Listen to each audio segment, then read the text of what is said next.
I don't own BNHA or Marvel. Your son will never get a quirk."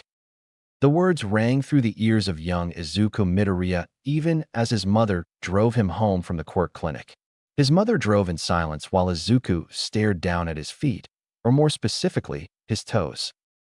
2 joints, one in each little toe, was all the doctor needed to look at before writing him off as a lost cause, part of the 10% of society that was powerless, quirkless. As they pulled into the parking structure of their building, Izuku tried hard not to think about all the things he would miss out on by being quirkless. He wouldn't get to show off cool powers in class like Kaken did. He wouldn't be able to punch through buildings like All Might. He couldn't even have his father study his quirk like he did for so many others as a quirk doctor in America. But maybe, just maybe, he could still be a hero. As he rewatched his favorite video of All Might saving people from a building, smiling the whole way, he couldn't help but think that even if he was quirkless, that was what he was going to do with his life, save people with a smile. And so, even as his mother told him that she was sorry, leaving unspoken her lack of faith in his dreams, Izuku remained firm. He was going to be a hero like All Might, and he wasn't going to let being quirkless stop him. That belief, however, didn't sit well with others, his best friend Bakugo Katsuki most of all. It was him that gave him the nickname Deku. Useless. He was also the one currently staring down Izuku as he stood over the boy that Bakugo and his 2 cronies had been bullying before. "I won't let you hurt him anymore, Kaken. That's not what heroes do," Izuku protested, his wide green-gray eyes frantically watching the small explosions crackle in his best friend's hands. "Useless little Deku. You're even more worthless than the extra behind you. You'll never be a hero without a quirk. That's just not how the world works. I'll even prove it to you, Deku," Katsuki said in a childish drawl, his wide smirk matched by his 2 companions. Izuku knew he was about to get beat up. He just couldn't match Katsuki and his 2 followers. Even if he had a quirk, 3v1 wasn't exactly fair. "Hey Extra, if you help us beat up Deku, we won't bother you anymore. How's that for a deal?" Bakugo asked the down boy he had been beating previously. Izuku froze in a cold sweat. Surely the boy wouldn't. He was trying to help, and Bakugo was. That thought process quickly died as he felt a small foot connect with the back of his knee, causing him to fall on the ground in front of Kaken. "See, Deku, even the people you try to help are better than you. You're just a useless nothing. Get with the program, Deku. You're never going to be a hero," Katsuki bragged before sending a strong kick into Izuku's side as he made to stand up. Izuku let out a yelp of pain as he felt the 4 boys continue to kick him, could hear Katsuki's hands crackling with small explosions fueled by his excitement. And all he could think was why. Why was he born quirkless? Why Kaken had to be so mean? Why the boy had helped Kaken when he was just bullying him instead of Izuku? Why? The word ran constantly through Izuku's head as he felt every kick connect before finally stopping on one final question. Why was the world so unfair?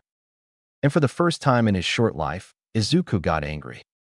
It wasn't fair, it wasn't right, and there was nothing he could do about it except scream his protests.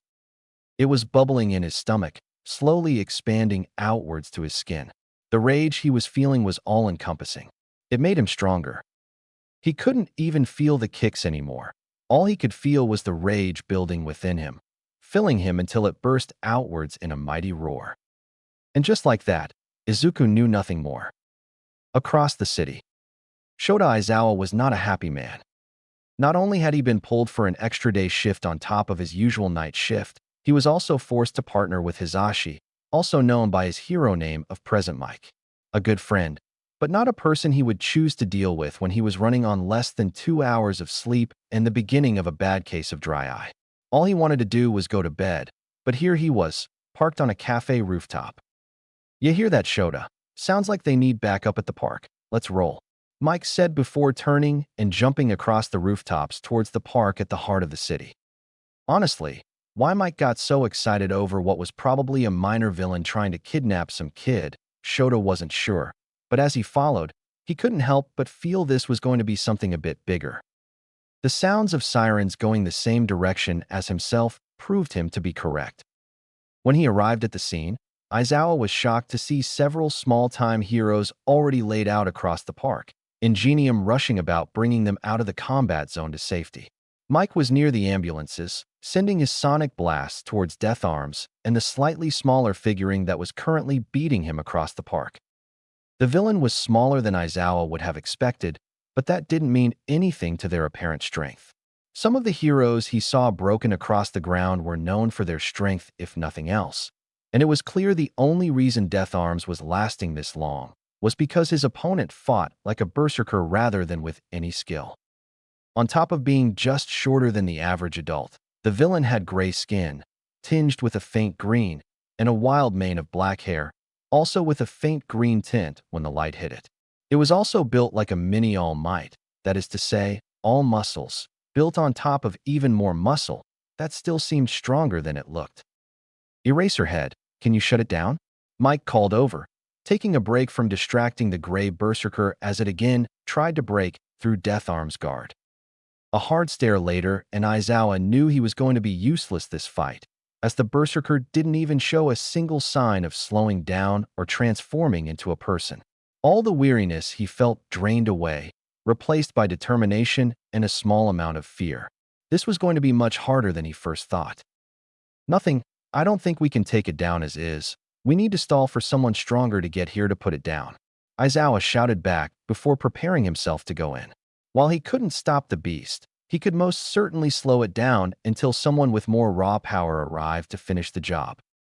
Roger, Mike shouted, the usual cheer gone from his voice as he again blasted the gray-skinned berserker, who barely seemed to notice the sonic attack beyond giving a roar and smashing even harder at Death Arms.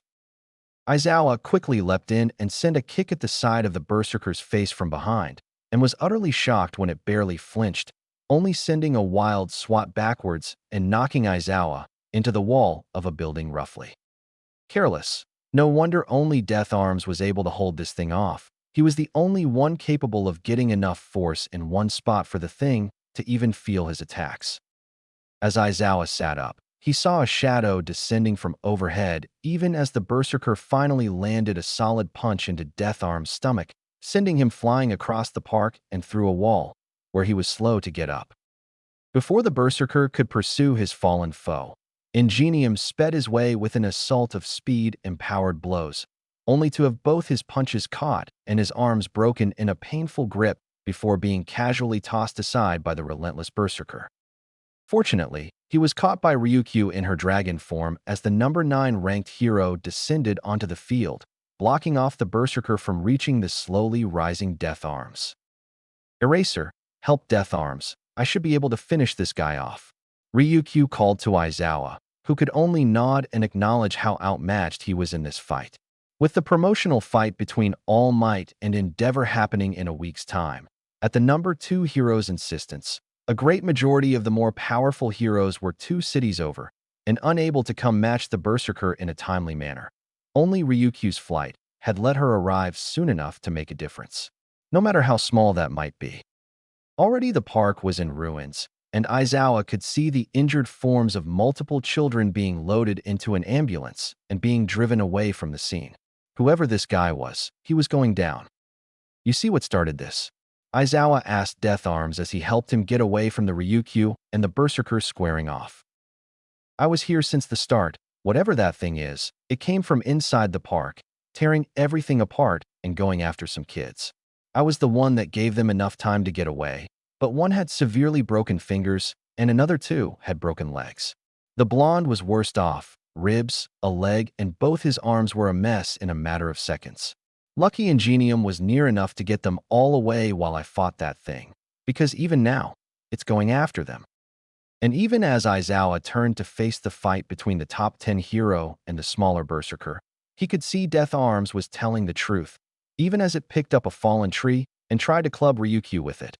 It also chucked it in the direction the ambulance with the boys he had seen leave in. It's intelligent, maybe not human level, but enough to pick certain targets. Aizawa realized, the pain mixed with growing concern for the ongoing fight driving away any lingering exhaustion he might have been feeling. Yeah, let's just hope Ryukyu can take this thing down, otherwise that thing's gonna tear through the city to get after those kids. Death Arms agreed, gingerly holding his undoubtedly broken ribs as Aizawa led him to a waiting medic. Get back out there, Eraser. They're going to need all the help they can get, Death Arms said before finally passing out. Only now could Aizawa see just how bad of shape the man was really in. His titanium arm guards were heavily cracked and almost shattered in places. One of his arms was undoubtedly broken, and both his shoulder looked like they were popped from their sockets. All that, and he kept going until a lucky punch had done in most of his ribs and near caved in his chest cavity. Truly a plus ultra performance from the punching hero. Stealing his resolve, Aizawa jumped back out to the front lines as Ryukyu and the Berserker continued their fight. While his strength was certainly impressive, it seemed that the smaller Berserker couldn't move Ryukyu. Not could his blows truly hurt her through her diamond-hard scales. But on the flip side, he was agile enough to dodge away from his larger opponent's slower blows. It was a stalemate, but Aizawa couldn't see that lasting long. Ryukyu had more cards left to play than the Berserker, and all it would take was one good hit to put him down. That hit came as the Berserker ducked under a claw swipe from the Dragon Hero, who quickly continued her momentum and smacked the Berserker with her tail in a mighty swing, causing a small explosion of force and a dust cloud to rise. Aizawa waited patiently for the dust to clear, to see if the Berserker was truly put down by the strong blow from Ryukyu's tail, but what he saw was not something he, nor anyone else, was expecting. Instead of being crushed under Ryukyu's tail, the Berserker had caught the dragon's rearmost appendage and was slowly pulling on it, even as Ryukyu tried to pull her tail out of the Berserker's grasp. Scar smash. With a mighty roar of fury, the muscular gray-skinned Berserker heaved and threw Ryukyu's entire body and smashed the heroine into the ground, drawing a cry of pain from her draconic maw. Before he could jump into the fight to stall for Ryukyu to recover, Aizawa saw a familiar pink mist forming around the Berserker. It took a few seconds, but eventually it had inhaled enough and it collapsed in a heap, put to sleep by Midnight's quirk. Once the mist had dispersed, Aizawa was one of the first to approach the sleeping Berserker. Scar it had called itself, ready to react in case it lashed out again. But it was well and truly asleep, and seemed to be shrinking as well. To Aizawa and many others' shock, it shrunk until the once powerful Berserker was reduced to the form of a small sleeping child no older than 4. Aizawa watched as handcuffs were put on him and he was carried to a cop car, following in case he awoke and transformed again, but he doubted he would be necessary. The kid had a powerful quirk, and it was probably his first time using it, which was why he lost control. But standard procedure was to arrest the perp, which was something he had argued against. Showing the kid that cops were the bad guy was not something that would go well in the long run, and he never wanted to be on the receiving end of the boy's Berserker form. But Aizawa only watched as the boy was unloaded and taken into the police precinct. He wished the boy well, but he would never forget that underneath the innocent freckles and wavy hair hid a raging monster just waiting to be set free. The boy had potential if he could get himself under control while he transformed, and Aizawa was interested to see if he could live up to it. Maybe he would take that teaching job he had been offered after all. Of course, the fact that he could sleep through class just like he had when he was in school himself was another benefit. Aizawa yawned and began the long journey to his awaiting bed back home. Potential indeed. In the precinct, Toshinori Yagi had come as soon as he saw the news. While he hadn't been fast enough to stop the gray-skinned Berserker that called itself Scar himself, he was there fast enough to claim guard duty over the sleeping child that held the beast within. And upon seeing the boy, any doubts he had previously had were erased. The quirk could have been a coincidence, but the boy's face was almost identical to his father's. Match that with an almost identical quirk, and All Might knew exactly who he was dealing with. It had been years since he had been to America and last spoken to the man in person, but when he had, Bruce had been certain that he had gotten rid of his own quirk, completely erased it from his DNA. And yet, here was living proof that the Hulk, the only opponent to ever overpower him, wasn't as dead as the world thought it was. Toshinori knew he had to watch over the boy, while he was confident in his ability to avenge his late master. If All for One got his hands on this quirk, the result would be disastrous. Not to mention he owed it to his old friend for helping him completely master One for All. So for now he would wait, and he would vouch for the boy when he woke up.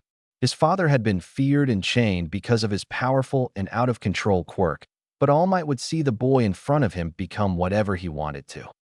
After all, it was a hero's duty to meddle when they weren't wanted if it meant helping someone else. Izuku woke up slowly. His eyes felt heavy, and all of his tiny, undeveloped muscles ached. It wasn't until he reached up to straighten his hair that he realized one important detail. He was in handcuffs. Once he came to that realization, he quickly came to several more. He wasn't in his bed, but on a dingy cot with a semi-clean woolen blanket. There was an exposed toilet and sink in the corner of the room, but no mirror over it. He wasn't in his room, he was in a jail cell. Izuku felt his heart rate spike as panic began to spread into his bones. He felt a warmth spreading through his chest and begin flowing through his body. Then that feeling was cut off, and Izuku almost collapsed on the floor, barely managing to catch himself on the edge of the bed as he made to stand. He was right after all. My quirk only works if you are in the process of transforming. A dry, tired voice spoke from the other side of the bars. Izuku turned his attention to the figure on the other side, who was leaning against the far wall, his goggle-covered eyes facing Izuku in an intense stare.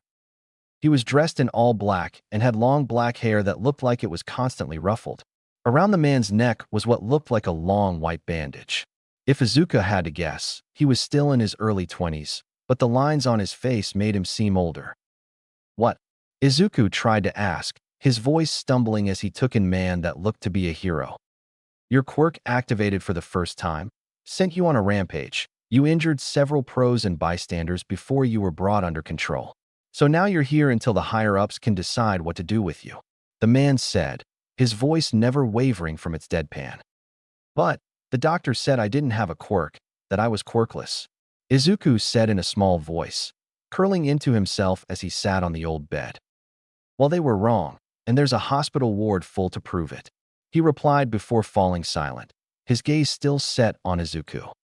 Izuku could feel his heart racing again, once again in fear, but for a different reason. He had hurt innocent people, he had hurt heroes. How monstrous was his quirk that he would do something so against everything he stood for? He felt his heart start to race again, the warmth spreading through his chest, until once again it was cut off, and Izuku almost fell over again. "Stop doing that, kid. You're giving me dry eye over here," the man complained, rubbing his brow over his goggles. Izuku paused his thoughts and took in what the man had said. "You mean that warm feeling in my chest? That's my quirk activating, and you're stopping it?" He was watching the man closely. He was pretty sure he knew who this was, but it didn't hurt to be certain. "Yeah, I'm erasing your quirk. That's why I'm here."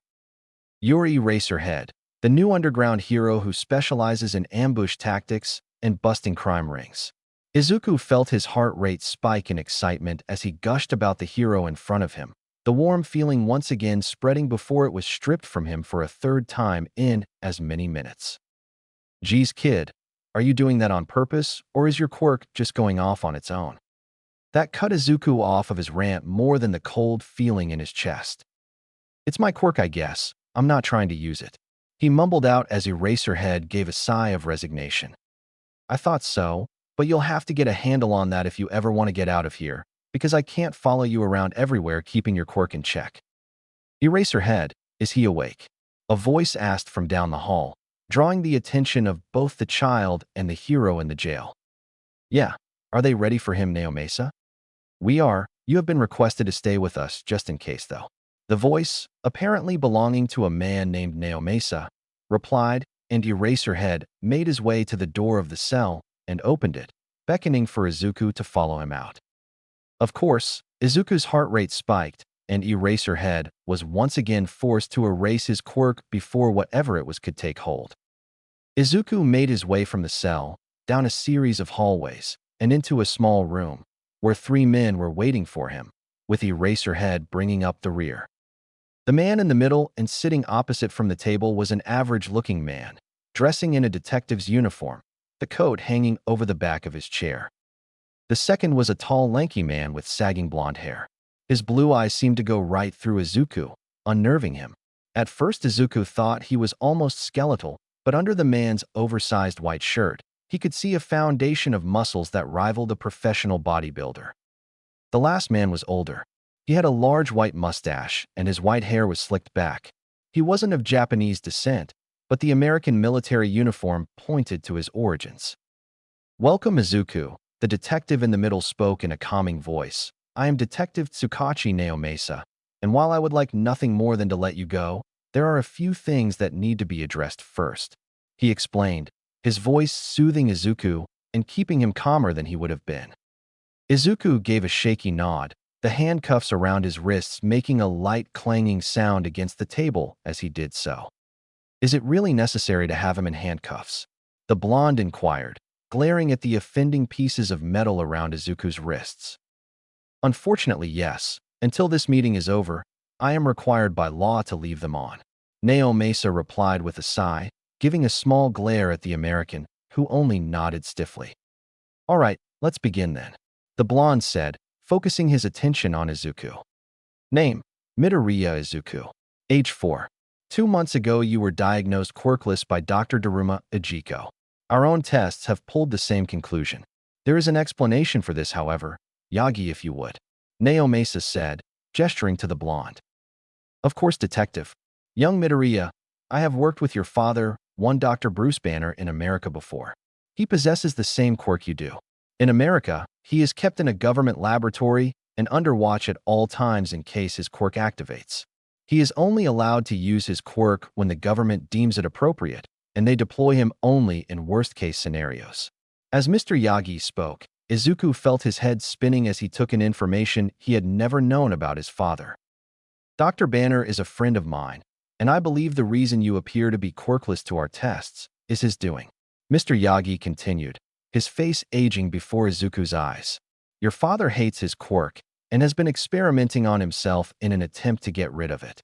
About 6 years ago, he believed he was successful, and he passed the tests put forth by the American government and was released from the labs he was being held in.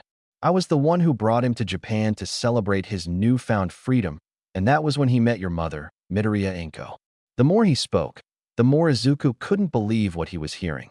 It was almost surreal to him. "They were quickly married, but several months after you were born, the American government decided that it was too dangerous to have him out of the country, and he was deported back to America and sent back to the labs, as a full-time researcher this time, instead of only part-time. He believes his quirk to be permanently gone, but either he wasn't as through as he thought, or he only got rid of it in himself, but not his ability to pass the quirk down. My belief is that he destabilized his own quirk factor, which made it so while his quirk is still present within him, he has locked it away. When you were born, you inherited his quirk, but it changed as it became your own quirk. Your own quirk factor is unstable like your father's, but instead of preventing your quirk from activating, it instead makes you seem quirkless to the normal tests, when the truth is you are anything but," Mr. Yagi concluded, his sharp blue eyes watching Izuku carefully. "Which is exactly why he should be taken to America and undergo the same procedure as his father to lock away his quirk. The world doesn't need any raging berserkers running around." The American barked, his eyes boring into Izuku, who needed another erasure form eraser head to keep his quirk from activating from his fear of the American. "May I remind you, General Ross, that you are only a visitor here on Japanese soil, and that Izuku is a Japanese citizen. While we appreciate the offer, that is not how we operate here." Naomasa harshly rebuked the man, his kind eyes darkening at the general. "Before we reach any conclusions, would you mind telling us what you remember from the park, young Midoriya?" Mr. Yagi asked, the tone of his voice softer. And so Izuku told them. He told them about the bullying trio, although he refused to name them. He told them about the injured boy who had joined them, and he told them about the anger he had felt before the warm feeling overtook him and he blacked out. "I see. Very well then. In accordance with the First Awakening Act, you will not be penalized for any actions that occurred during the first time you used your quirk. That being said, you will be held responsible in the future," Naomasa said, finally taking the handcuffs off of Izuku, who could only feel relief. "That being said, you need to learn to control your quirk, not let it control you. My recommendation is to have your mother enter you into a quirk rehabilitation center, where you will get experience in how to control your quirk in an environment where you can be controlled if you do lose control. Mr. Yagi continued, drawing a snort from Ross. Good luck controlling that monster. It would take someone as strong as All Might to keep him down, Ross said, disdain staining his voice. Seeing as I work in his main office and know All Might is on good terms with Dr. Banner, I'm sure he would be willing to work with young Midoriya when I inform him of the situation. Mr. Yagi shot back. Izuku needed another erasure as his heart spiked from excitement. All Might, willing to help him. He had so many questions he wanted to ask the number one hero. Eraserhead and Naomasa both gave small snorts at his obvious fanboy tendencies. Mr. Yagi only looked amused. An AC from All Might. I can keep him from transforming, and my colleague Midnight was the one who knocked him out this time, and both of us would be willing to help from time to time. Eraserhead added on the Mr. Yagi's point, drawing a warm smile from the blonde man. Ross gave one final grunt of disagreement before turning sharply and leaving the room. Izuku was glad to see the American leave. He finally had a quirk, and even if he couldn't control it right now, he had one. And that meant he could be a hero. Before I leave, Izuku started, surprising Naomasa, who had been going over some paperwork. But what exactly is my quirk? Izuku asked, drawing a nervous look from all three men in the room. We can play the news report for you, but they aren't very nice in it. Naomasa warned and led Izuku to another room. Izuku assumed it was his office, and he pulled up a video on his laptop before turning the machine so Izuku could watch the video. Izuku watched in muted awe and fear as the news reporter commentated the fight between a small gray-green skinned berserker with two-tone hair and death arms. He watched as almost a dozen sidekicks were tossed aside with barely a second thought. He watched Eraserhead get casually tossed aside. Death Arms and Ingenium both getting injured terribly until Ryukyu and Midnight finally took the berserker, Scar, down. Even after the video ended, Izuku stared at the black screen, still absorbing what he had seen. He could see why General Ross thought he needed to be controlled now. That much raw power and fighting ability, and it was only the first time his quirk had been active. The amount of power his quirk would obtain naturally, without him pushing it become a hero, was monstrous. With proper training, Izuku had no clue how strong he could get. Even as all these thoughts came and went, one thought stuck in his mind. He had seen that kind of fight before, from the only person to ever outpower All Might in a fight. My dad's the Hulk. Izuku breathed out, his heart beginning to race. For what felt like the 100th time that day, Eraserhead was forced to shut down his quirk from emerging. Keep Scar from emerging. Yes, he is. His identity is a guarded secret by the American government. But as his son, you have the right to know. Mr. Yagi responded, his eyes belaying some emotions Izuku couldn't decipher. Come on, Izuku. Your mother is here to pick you up, Naomasa said, gently leading the still shocked Izuku from his computer. After a tearful reunion with his mother, one that required Eraserhead to erase his quirk again, Naomasa gave Inko his recommendation. Take him right from here to the Mustafu Quirk Rehab Center. They're one of the best, and Eraserhead can stay with you for the trip there to ensure nothing goes wrong. He may not have been punished for his first offense, but he will be for future ones. Naomasa warned, Eraserhead silently agreeing behind him. Aye. Inko trailed off, still holding Izuku in her arms. Okay, we'll do it your way, but everyone there better treat my baby boy right.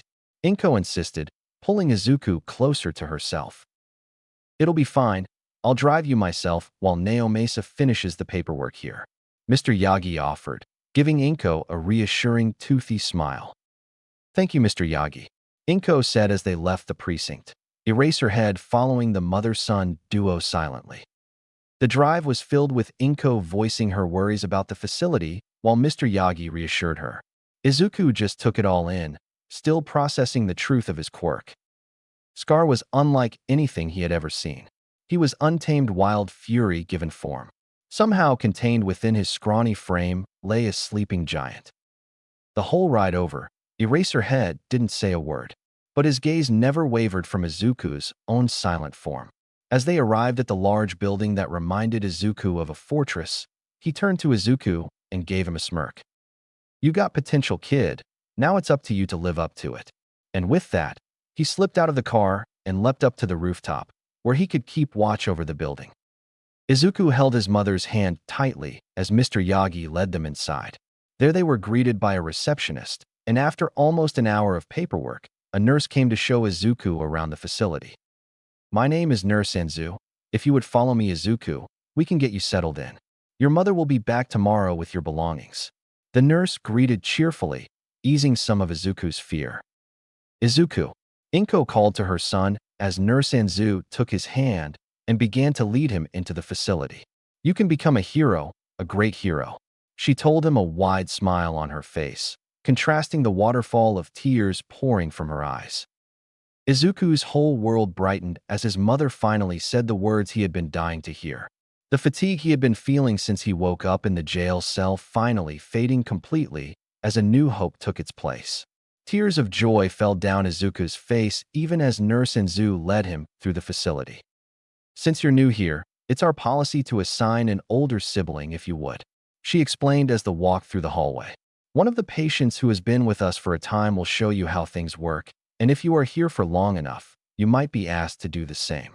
Izuku just nodded as he took in the hallways they were walking through. The rehab center was built like a hospital, but with small, comfortable apartment-like spaces instead of the usual sterile rooms. "We usually only have somewhere around 50 patients at a time here. Some have to stay for years while others have a relatively fast turnaround time. Our most notable patient is the Rescue Hero 13. They were here for almost 2 years before being accepted into UA to fully master their quirk, Black Hole," Nurse Anzu explained to Izuku, who was wishing he had a notebook to write in. "And here we are." Nurse Anzu stopped at a pair of doors, one labeled and the other not. "You'll stay here, while your big brother will be right next to you. If you need anything and don't feel comfortable going to a nurse, you can go to him," Nurse Anzu explained, knocking on the door. When it opened, Izuku was brought face to face with a red-haired teen, maybe 13 and 14 years old. He had wild, spiky hair that stuck out in all directions. His face was gaunt and his frame was skinny. He seemed even more fragile than Mr. Yagi did at first glance. "Izuku, this will be your big brother. While you stay here, say hi. Why don't you?" Nurse Anzu said, drawing a light chuckle from the teen. "Hi," Izuku said in a small voice, slightly intimidated by the older boy. His natural nervousness shining through as he worked to keep himself calm, to keep Scar down. "Nice to meet you too, buddy," the teen said, reaching out and ruffling Izuku's own wild mop of hair. "My name's Toya Todoroki." Somewhere else, hidden laboratory. All for One was a patient man. It was his defining trait. He could wait generations for his plans to come to fruition. But if there was one thing that set him off like nothing else, it was a wasted opportunity. "You mean to tell me," he began, rage dripping in his voice as he stared down his top doctor and researcher, "that you had the son of the Hulk in your hands, but you didn't realize who he was until the heroes got their hands on him." All for One was almost spitting mad at this point. Too many of his plans had been ruined by the great bluster that was All Might. The only time he had ever seen the man losing was against the Hulk, and he was locked away in America, far from his grasp. To hear that he could have stolen his son's quirk, but had missed the chance. "The only reason I know is because they had to use my office's records to confirm it was him. They are keeping his identity extremely confidential," Dr. Ujiko protested, his knees shaking slightly from the presence All for One was exuding. "Of course they are, and it would take an all-out assault to get to the boy now," All for One said, plans and ideas spawning and being discarded rapidly from his mind. "We'll just make a note of him for now, and if they leave him vulnerable, we can exploit it." "What did you say the boy's name was again?"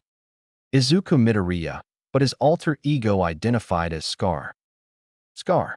All for One said the name slowly, taking in everything he could from it. "I wonder what kind of piece you will end up being." Dr. Ujiko could only give a sigh of relief when his boss burst into mad laughter.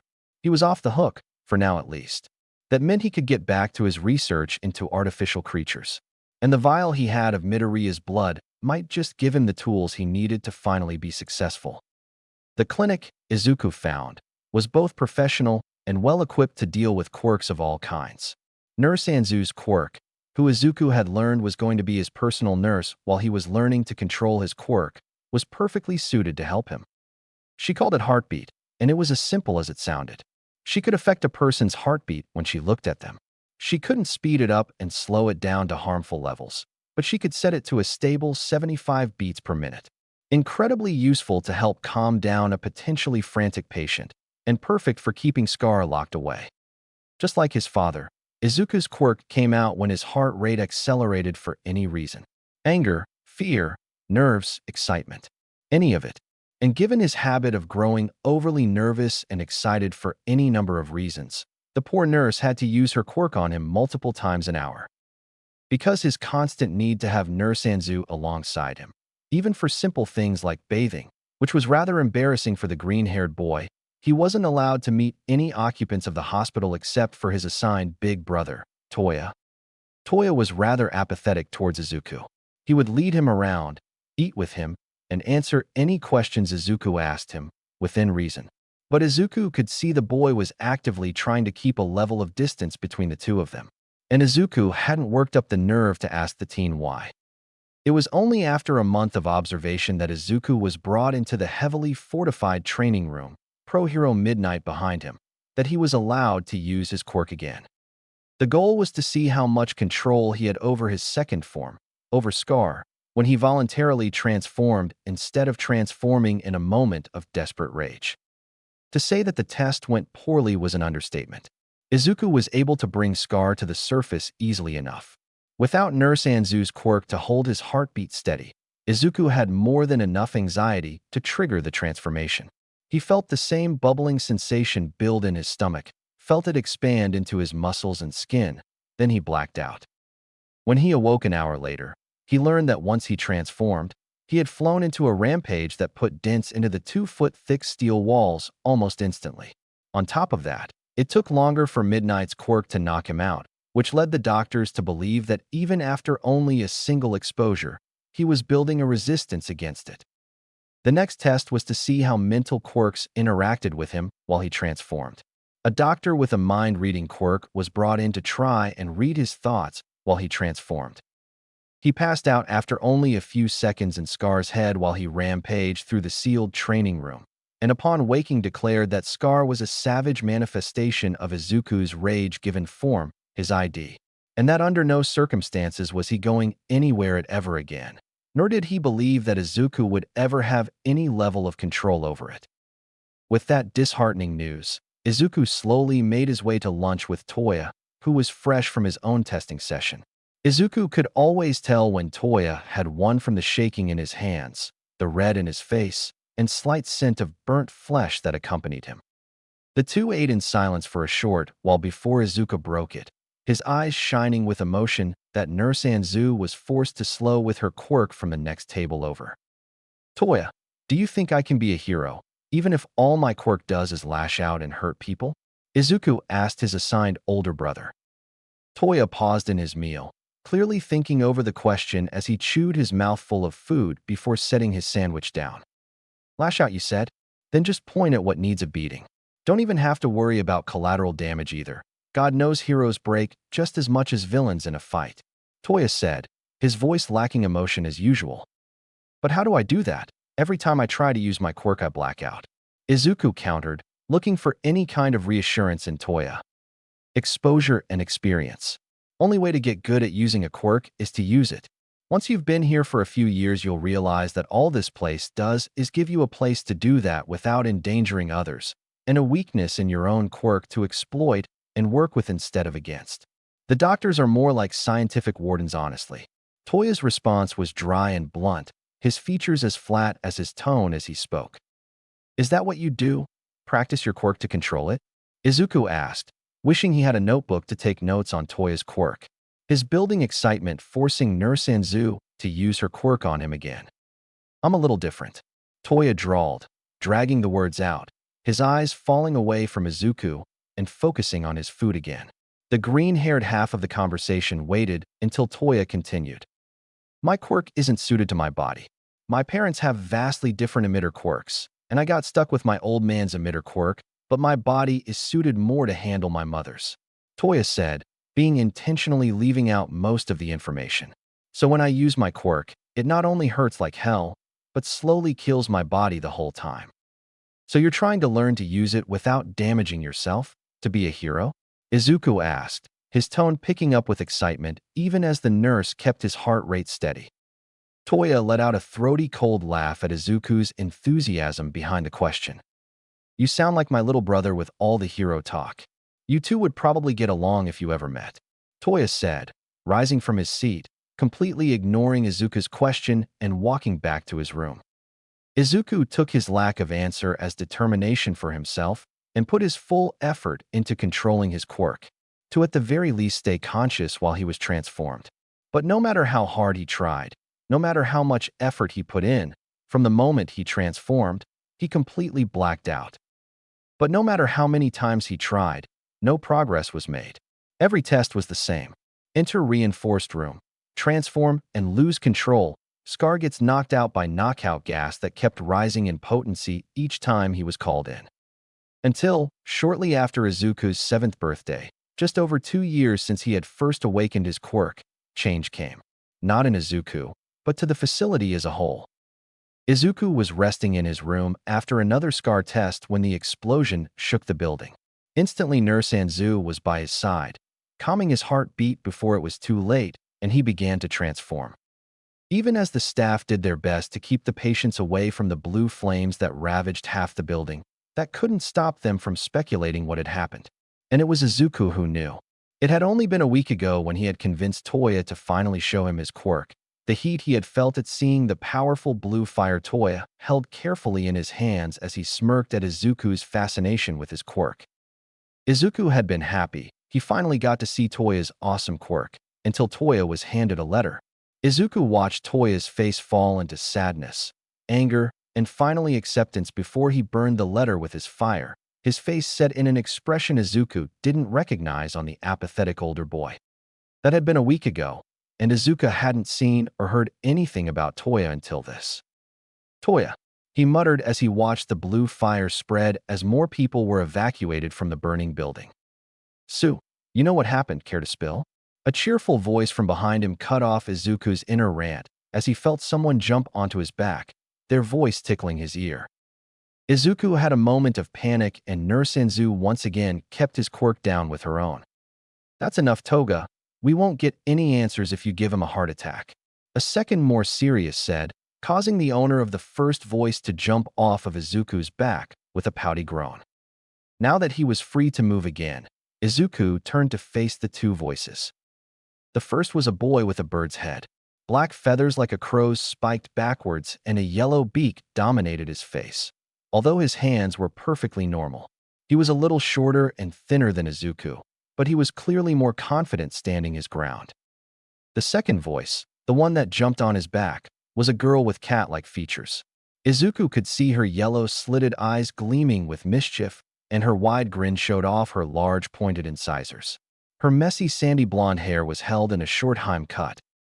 Both seemed to be his age, and both had hospital wristbands like Izuku's own, marking them as patients like him. Su, the girl repeated, poking Izuku's shoulder, likely hoping it would get her an answer sooner.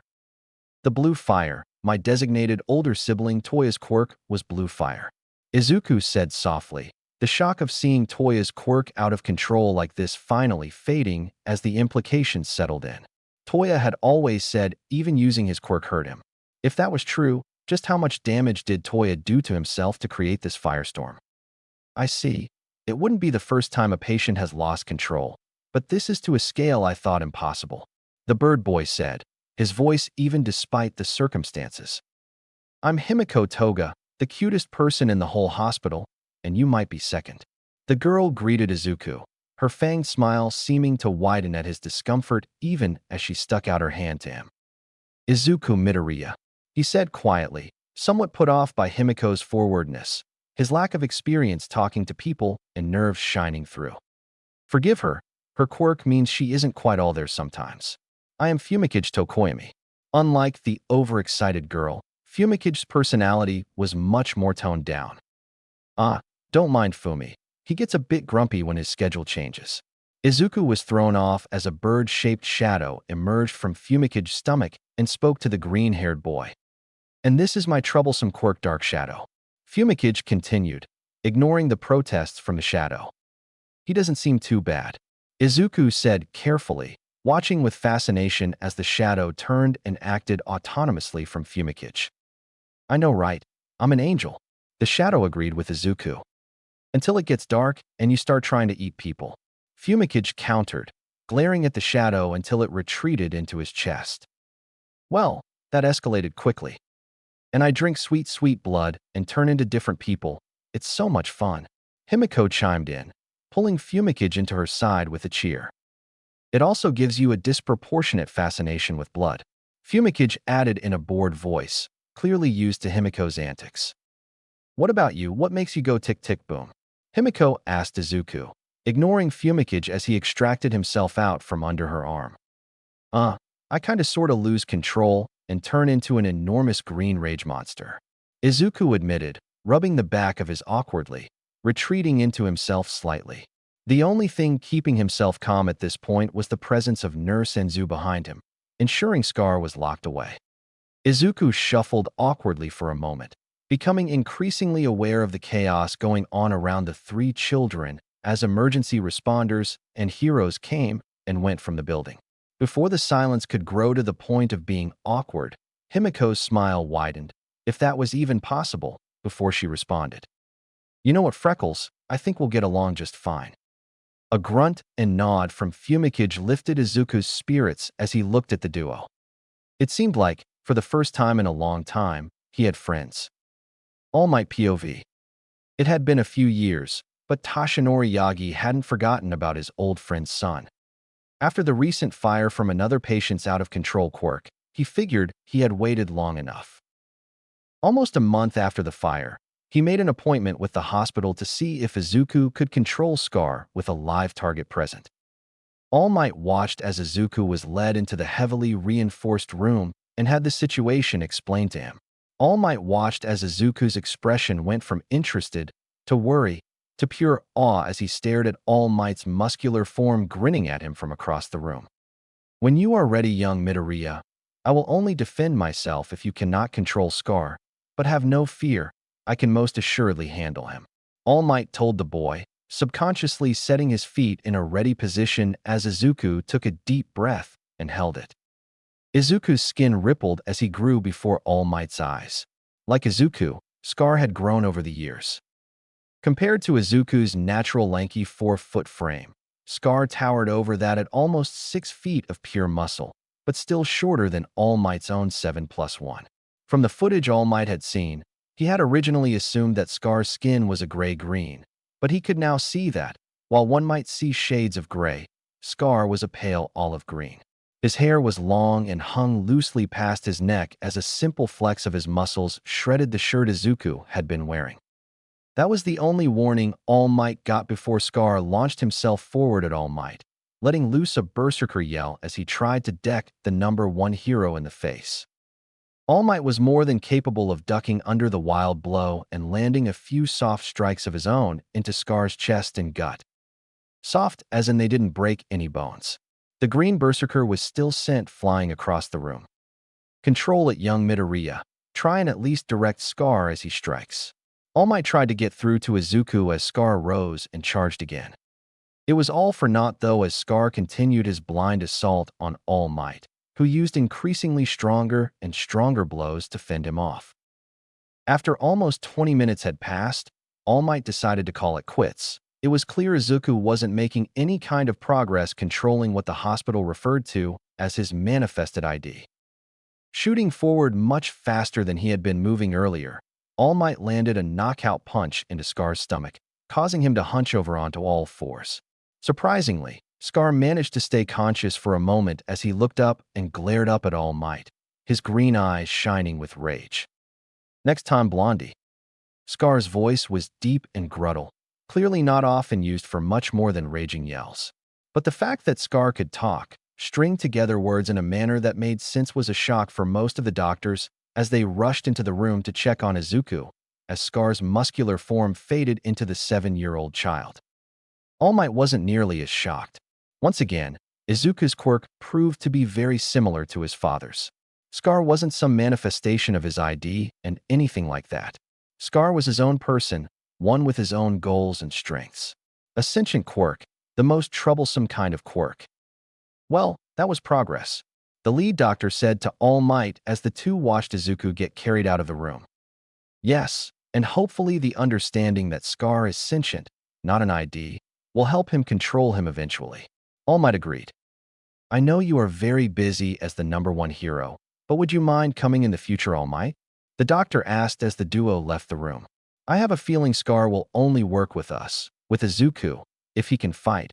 It seems to be his only purpose right now. And you are one of the few heroes who I can think of that can outmatch Scar physically. I'd be happy to.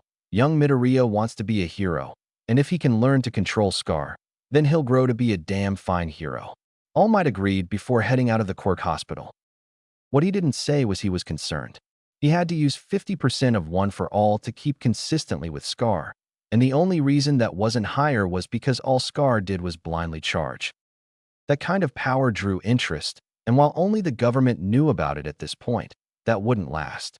Leaks existed, and eventually, he would hear about where Izuku was kept, if he didn't know already. He would come, and All Might wasn't going to let him get his hands on young Midoriya's quirk. After Toya's explosion and the discovery that Scar was his own being trapped within Izuku's mind, his whole routine within the Quirk Hospital was changed.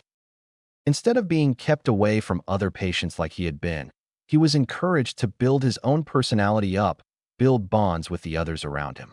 He even started having conversations with Nurse Anzu, who was a rather pleasant individual now that she wasn't being told to only be around Izuku to suppress the activation of his quirk. His quirk testing sessions had also changed. Instead of just letting Scar out to try and control him, All Might was now present to try and interact with Scar and get the other half of Izuku to open up. So far there were limited results. Scar certainly responded to All Might, but it came in the form of kicks, punches, and if he could ever get a weapon, stabs. All Might took care of Scar easily enough, but there wasn't much progress in the whole open-up thing. The only other development in Izuku's quirk was that it was discovered that as Izuku got closer to turning into Scar, his physical body got tougher and he got stronger. A minor boost when compared to true heroes, but most heroes would fall if faced with Scar raging in their direction. But the biggest change to Izuku, not just in the hospital but in his life overall, was that, for the first time, he had friends, real friends. Not like Katsuki, who Izuku now realized kept him around to feed his superiority complex, but real friends, people who would go to war for him, and who he would unleash Scar for. Of course, he was talking about Fumikichi Tokoyami and Himiko Toga, and sometimes Dark Shadow, if he was behaving. Fumikichi was the most serious of the trio, as well as the closest to finishing his rehab. His Dark Shadow's weakness was light, so keeping it under control was doable as long as he kept an extremely bright flashlight on his person to shock Dark Shadow back under control if he got any ideas. The final stage of his rehab was putting in the work to control Dark Shadow if there was no light source to subdue him with. It was hard work, but Fumikichi had shared with the others that he was making progress.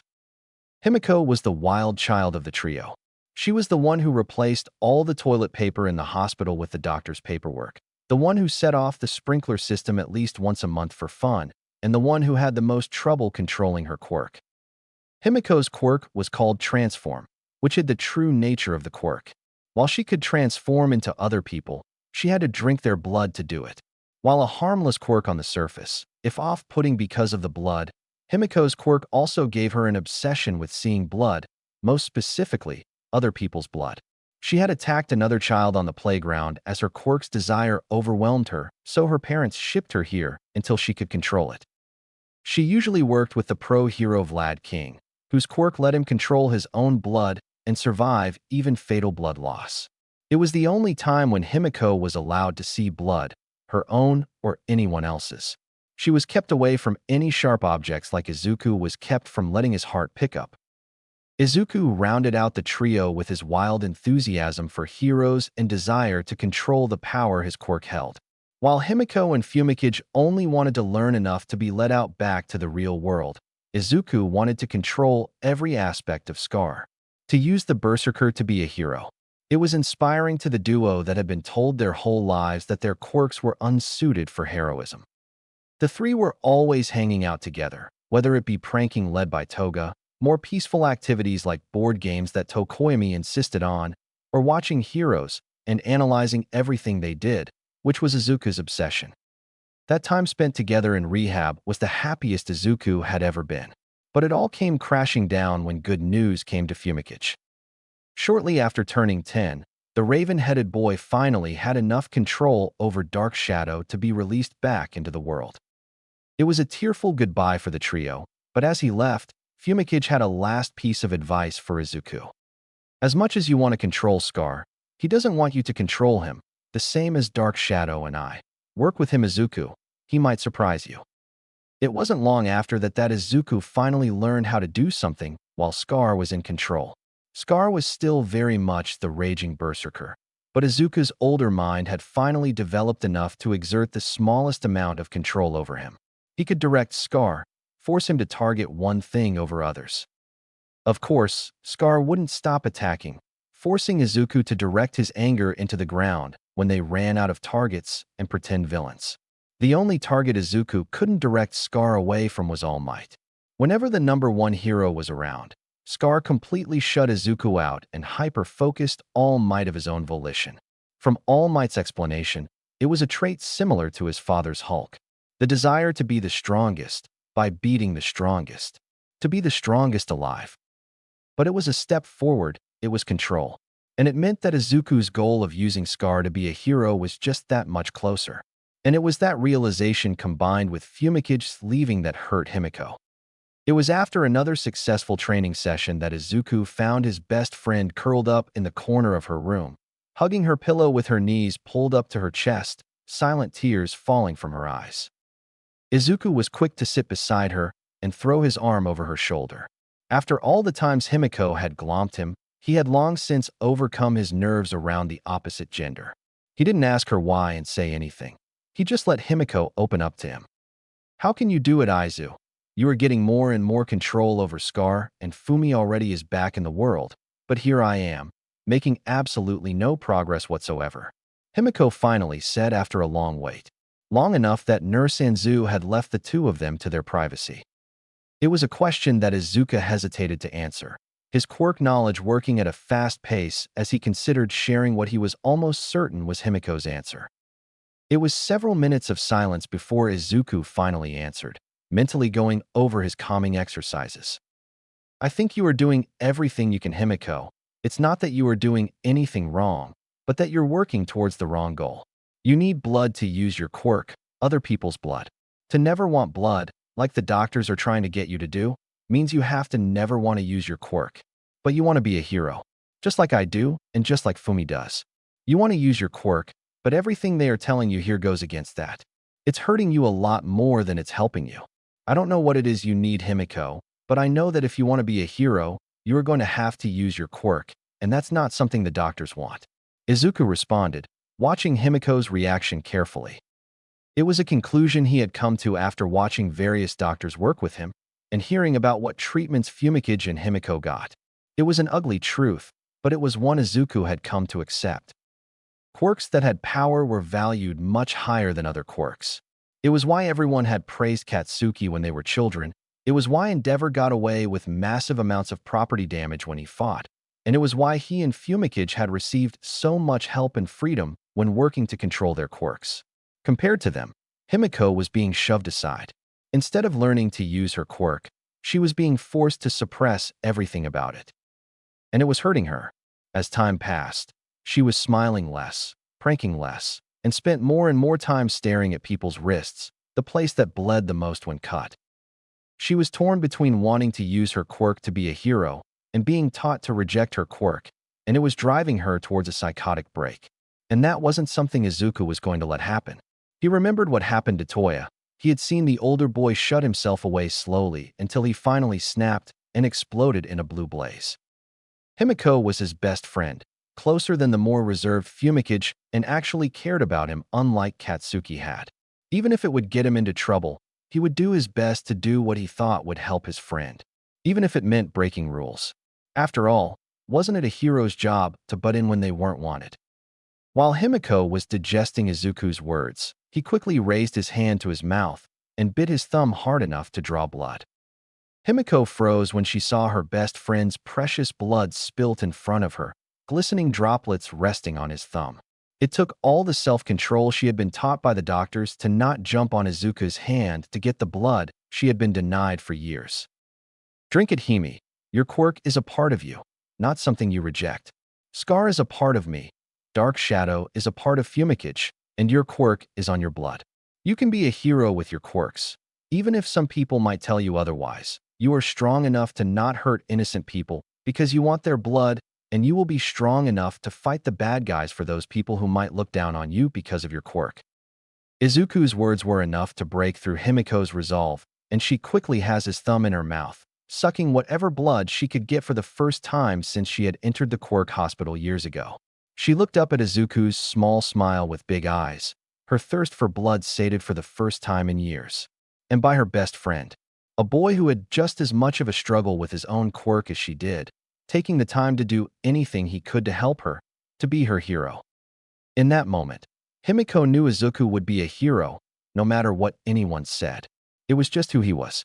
Someone who would help others even at the price of himself. Something she knew was very similar to what she had seen of All Might on TV.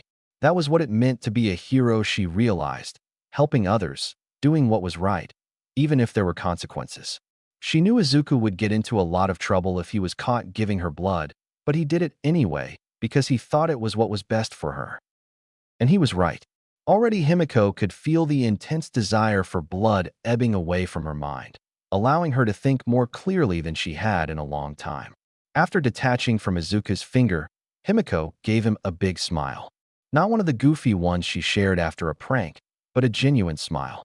A smile that Izuku sent back at her when he saw her. Better? Izuku asked, a touch of nerves he usually wasn't allowed to have coloring his voice. Yeah, thanks Izu, you're my hero. Himiko said, her large smile turning into a large smirk as she pressed a light kiss to Izuku's cheek, turning his face bright red and sending him into a muttering mess. But for the first time in years, Nurse Anzu wasn't there to suppress what came next. With his heart rate spiking and his mind not focused on calming it again, Scar made his first unscheduled appearance in years. Himiko was shocked as her best friend seemed to twitch before expanding in size.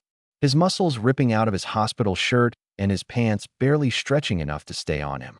His green hair growing longer, darker, and losing its natural fluffiness as it fell down his back. Nurses and doctors rushed in to try and stop Scar from running free as the alert bracelet Izuku wore tore off his expanding wrist, but they were too late. As they entered the room, they came face to face with the fully awakened berserker, who was sitting on the ground watching them as Himiko sat beside him in awe. Scar was like nothing the young girl had ever seen. He had the same powerful presence she imagined All Might would have, but it was wilder, an edge of something assaulting her senses. It didn't feel dangerous to her, but she could tell others might not feel the same. It was with a fluid motion that the seated Scar swept up Himiko with a single muscular arm and plopped her onto his shoulders where she held into his head and wrapped her legs around the back of his neck to keep from falling. Himiko was surprised to learn that even as Scar, Izuku's hair was just as soft as it usually was. The doctors were panicked as they kept trying to convince Himiko to get away from Scar, calling him a wild animal, but Himiko didn't think so. She could tell Izuku was in Scar, and that neither of them would hurt her. He was her hero, no matter what form he was in, and she let the doctors know just that. Calm down, you babies. He's friendly, see, he's my hero. She told them with a bright smile on her face as she remained seated on Scar's shoulders, running his fingers through Scar's long hair, absently braiding it in a loose braid. The doctor's protests halted at Himiko's words, and Scar grunted light underneath her, his deep voice speaking out only 2 words. Mine. Protect. Was all Scar said, his voice more of a grunt than anything, but his message was clear. He would not be harming Himiko, nor would he allow other to do so. The doctors watched in shock as Himiko used the olive green berserker as a jungle gym for the next hour before Scar grunted again and faded back to Izuku, who was understandably panicked when he realized he had transformed into Scar. The whole hospital was there to drag Izuku away from Himiko, both to tears as they were forced away from their best friend. It was the next day that they got the news. Izuku was no longer allowed to see Himiko because Scar was a threat to others when around her apparently. Now, almost 11 years old, for the first time since Toya had died and left him alone when he was 7, Izuku was alone again. What was worse was knowing that Himiko was also alone, that he was powerless to help his best friend, despite all the strength that Scar held. It only took a week for that isolation to end, by Himiko breaking into Izuku's room in the middle of the night. When he awoke to see his best friend, Izuku was thrilled to see his friend again, until he saw the packed backpack she wore on her back and the street clothes she wore. It was then he knew he wouldn't be seeing her after this for a long time. "You're leaving, right?" Izuku asked as Himiko wrapped him in a tight hug as they sat on the edge of Izuku's bed, only the moon shining through the window providing light on the duo. "You were right, Izu. They don't want to help me here," Himiko admitted. "But I'm going to be a hero, just like you are and just like Scar will be," she said, steel in her voice instead of her usual playfulness. "Would a hero academy accept you after running from here? Wouldn't they just send you back?" Izuku asked, already knowing what Himiko would answer. "That's why I'm not going to be a normal hero. Vigilantes are rare now, but they're still around. I'm going to help people, Izu, even if it hurts me. You inspired that in me, and that's what I'm going to do." Himiko was insistent, and Izuku only nodded in response. Even if he didn't think it was a very good idea, he would support and help his best friend. Grabbing one of the test tubes from the counter in his room, Izuku cut the palm of his hand on one of his bed springs and filled the vial, Himiko watching with subdued awe. Corking the vial, Izuku took Himiko's hand and pressed the vial into it. "If that's what you want, then do it. Be a hero. And as long as you are trying to be a hero, I'll help you as much as I can, no matter what you need," Izuku told Himiko, his eyes showing how much determination he had. Himiko could only nod. Both children's eyes began to water as they realized this was where their paths separated for the time being. The world was a cruel place for those whose quirks weren't well received by others.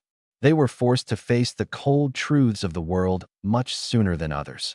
It wasn't fair, but both of them would keep moving forward. They would become heroes. Himiko, blushing lightly, pressed a light kiss onto Izuku's lips before jumping out the window and vanishing into the night. For once, Izuku's flustered state didn't lead to Scar coming out, his sadness overwhelming his usually trigger nerves. Alone, that was what he was now. No Toya, no Fumikage, and no Himiko. But he still had his dream. He was going to be a hero, he was going to work with Scar, and he even had All Might to help him. Little did Izuku know that across the country, All Might was battling for his life against his greatest enemy, and that once it was over, everything would begin on the path of change. The stomach, Toshinori Yagi decided, was a much more important organ than he ever gave it credit for. Realizing this now, after most of his own was torn from his chest, along with bits of his liver, large intestine, and left lung, was not exactly the best time to have this realization. He also had the fleeting wish that All for One had targeted less important organs, like his gallbladder, or maybe his appendix. His musings aside, he waited as patiently as he could in his hospital for Recovery Girl to deliver the final verdict. Based on how he was feeling and the sheer amount of stitches he had on his chest, he already knew this wasn't something that he was just going to recover from. "You've done it this time, Toshinori. Gone and really messed yourself up something nasty." Gran Torino's angry voice sent a shiver down his spine. An angry Torino was not a Torino he ever wanted to face, much less when he couldn't run away. Before he could defend himself, a second voice came from the entryway, cutting him off. "He's right, you know," Recovery Girl added, entering the room behind his mentor. "Although given the circumstances, I suppose it was the best we could hope for." "Exactly. See, Gran Torino, it was All for One, and now he's dead. I avenged Nana, so everything will be All Might." Toshinori piped in, puffing up into his full All Might form from his normal muscular stature. Almost instantly, he could feel something was wrong. His stitches tore slightly, and he could feel liquid rising in his throat. With a bloody hacking cough, he was forced to return to his original form, Recovery Girl already at his side pressing fresh bandages into his reopened wounds. "What I was going to tell you, you great oaf, was that shifting between you normal and hero forms shifts your organs, organs that are currently a complete mess.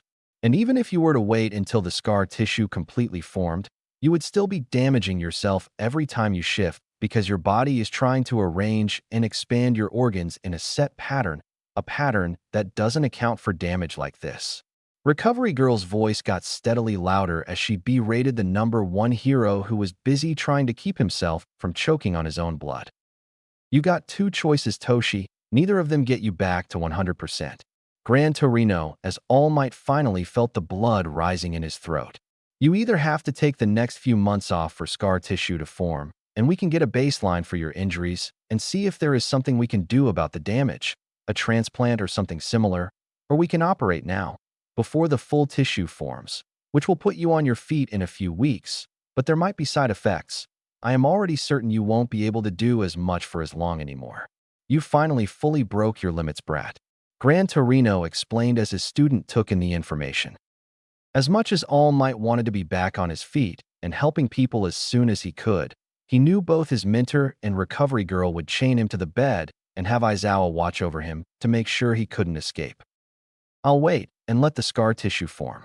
All Might decided, getting nods from both older heroes, not that they were going to give him much of a choice. He could already feel the damage that activating One for All had caused on his body. While he wasn't a small man by any means, Toshinori Yagi was not as large as All Might.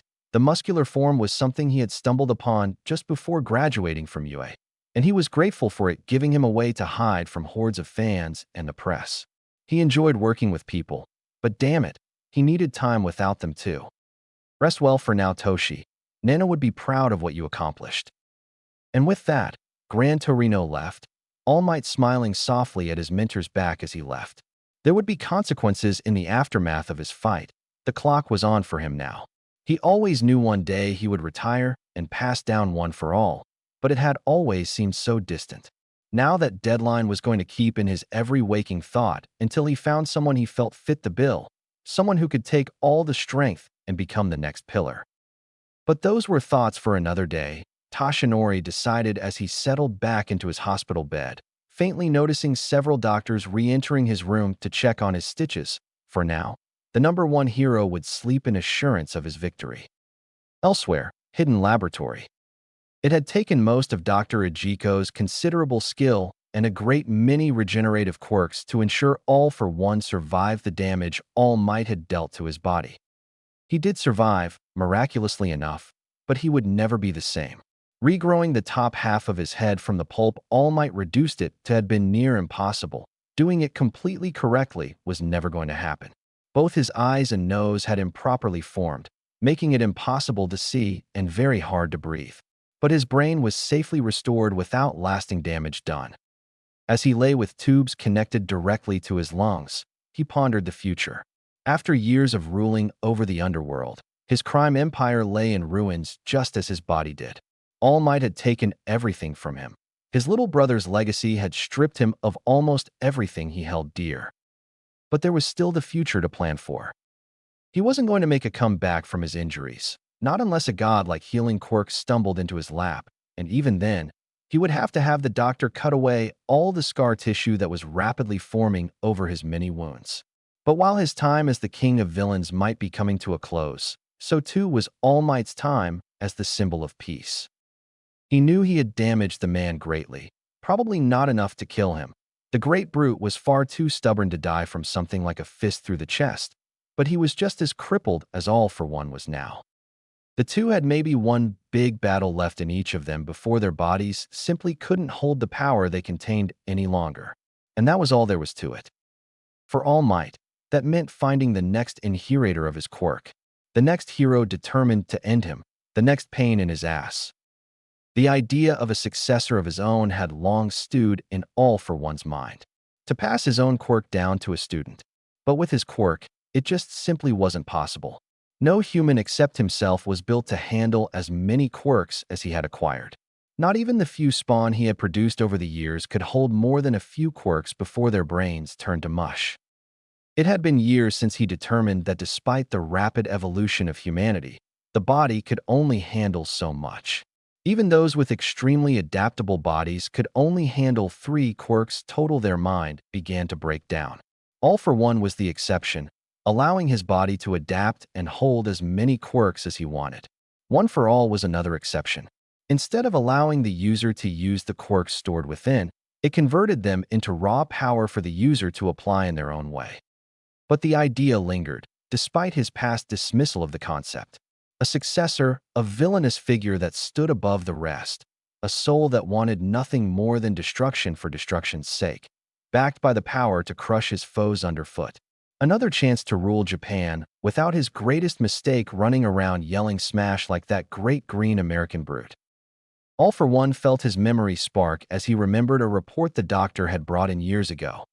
The Hulk, the quirk strong enough to defeat All Might in his prime, had had a child, one with a similar quirk, a body adaptable and strong enough to handle any force thrown at it.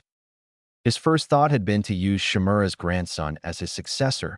His warped view of the world fit his needs perfectly, but the prospect of twisting a destructive force like the Hulk, it would bypass his need to find a way for his successor to handle his quirk. Oh, the deliberation. Gesturing with his hand, All for One got a notepad from Dr. Ijiko and wrote his instructions for the man. Shimura Tenko, now Shigaraki Tamura, would be their plan for now, but he wasn't the optimal choice. Not that he'd ever catch wind of that until it was already over with. They couldn't be direct in their approach. All for One was far too weak now for heroes to actively be hunting him, but he could set things in motion. The last he had heard, the boy was in quirk therapy to try and control his quirk, to use his mind in the beast's body, and he was slowly making progress with All Might's help. But there would be no more All Might to help him. His failing body would ensure that, which meant the boy's progress would halt, and any interested party could pull him from under the nose of the brute. All it would take to get the ball rolling was a few messages sent to the right people. Old General Ross at the top of that list. The man had been hounding the Japanese government to get his hands on the child, and it would be much easier for All for One to slip him away from the looser system the Americans used. So Dr. Ijiko sped off, his instructions written out for him. By the end of that week, General Thunderbolt Ross was flying to Japan with a mission to acquire the spawn of the Hulk. United States Black Ops Facility, location classified. Bruce Banner knew he was a great many things, and while those close to him called him a genius and a hero, he knew the truth. He was a fool, a hypocrite, and a failure as a father. He had cursed his only child, his son Izuku, with his quirk. He had cursed the world with a second unstoppable rage beast lurking just beneath the surface of a brilliant mind. When he was younger, Bruce had wanted to go into the sciences. He wanted to explore the world beyond quirks. His father, a small-time hero who had been forced out of the business by his lack of success, was less than encouraging of the idea. He had been extremely disappointed and angered when Bruce hadn't revealed a quirk even after he turned 4. In fact, Bruce himself wasn't aware that he had a quirk until he was 16, his mind far too focused on learning science and graduating from college early. The first thing to truly make Bruce Banner angry was coming home from his college classes to see his father finally cross the line. For years, he tolerated the man's harsh attitude, taking the beltings and verbal abuse. He even knew that his father would occasionally turn his abusive hand on his wife, but Bruce just endured, his mother's soothing words keeping from hating his father. But coming home and seeing his father, standing over his bleeding mother, bloody knife in hand, had been too much for Bruce. Years of patience finally ended, and anger, true anger, dominated the mind of Bruce Banner for the first time in his life. And with his first time becoming greatly angered came the first activation of his dormant quirk, and the Hulk broke almost an entire block of downtown before over a dozen heroes cornered him with suppressive fire from their quirks. After he woke up after transformation, life for Bruce was completely changed. Unlike other countries, the United States was far less forgiving of accidental quirk activations. And despite it being the first time his quirk had manifested, Bruce found himself on trial for killing his father with his quirk. It was General Ross who had swooped in and kept Bruce from ending up in a prison for the rest of his life. He had proposed that Bruce finish his schooling in a secure government location and then use his knowledge to research for the government. All the while, the resources around him kept the Hulk from killing again. It was as fair a deal as Bruce could ask for, and he accepted. But it was only a few months into that arrangement that the Hulk was seen again. A new villain had stepped up and publicly defeated every hero that tried to challenge him, going as far as to expose himself and crush any who opposed him. The abomination was more than the state's normal lineup could handle, so they turned to international help. Japan's rising star All Might, touted for his extreme strength, the government hoped he could defeat the monster of a villain. General Ross, however, put his own plan into action, stealing Bruce Banner from his lab and dropping him out of a helicopter in front of the abomination to force the Hulk to face off against the beast of a man. For only his second transformation, the Hulk fought tooth and nail against the villain. The brawl further devolved into a three-way slugfest when All Might showed up to intervene. The fight lasted several hours until the Hulk stood alone over his defeated foes, giving a single roar of victory before collapsing back into Bruce Banner's much smaller form. It was in the hospital after the fight that Bruce made his first friend in a great many years, in the form of the muscular Japanese man who fought both with and against the Hulk. It was also a day that Bruce created a new goal for himself, to destroy his quirk. It had taken years of study and several more Ross-ordered deployments of the Hulk before Bruce finished his serum, one capable of destroying the part of his cells that triggered his transformation. After injecting himself, he passed the tests put forth by the government's doctors to show the Hulk was gone, much to Ross's great disappointment, and took his first vacation in years to visit his friend in Japan. The one thing he did not expect to happen on that trip was to fall in love and get married before he was forced back to the States, leaving his new wife behind. The shocking news that she was pregnant forced a new fear into Bruce Banner's mind. Would his child inherit his quirk? Had he just created a new Hulk? He had waited 4 years in suspense, taking every vacation he could to visit the bright-eyed green-haired child he called his own. And while it hurt his child and upset his wife, Bruce couldn't be happier that his child was confirmed as quirkless. That relief lasted a little less than 2 weeks before a news report came through that a green rage beast had shredded a park in Japan and had Ross loaded on the first flight he could to Tokyo.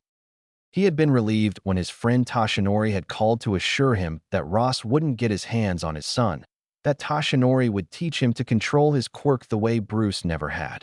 Ross coming home fuming mad was one of Bruce's favorite memories.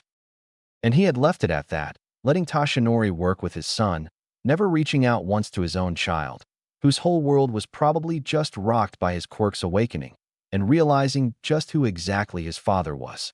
It was cold of him, but it gave him peace of mind that everything would work out. And now, going through Ross's emails after the man had once again left in a hurry for Tokyo. All Might was injured, his friend had been crippled, and Ross was going to use that to try and get his hands on izuku once again, to turn his son that wanted nothing more than to be a hero into a weapon. For the first time in years, Bruce Banner felt the stirrings of the Hulk within him, and for once, he didn't disagree with him. He would do whatever it took to help his son, as he should have done years ago. Pulling up a fresh browser, Bruce copied a series of files from his computer into the email before sending it off to Toshinori with a quick note. The injured hero could handle it from there. With a deep breath, Bruce pushed away from his laptop, removed his glasses, and made his way to the freight elevator at the back of his rather expansive lab. Once he had reached the reinforced panic room, Bruce took a meditative seat and, for the first time in his life, reached out to the beast within him. He had let Izuku down.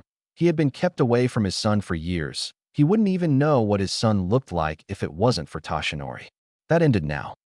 It might be years before he could see his son in the flesh again, but he could do his best to make sure he could become a hero if that was still his goal.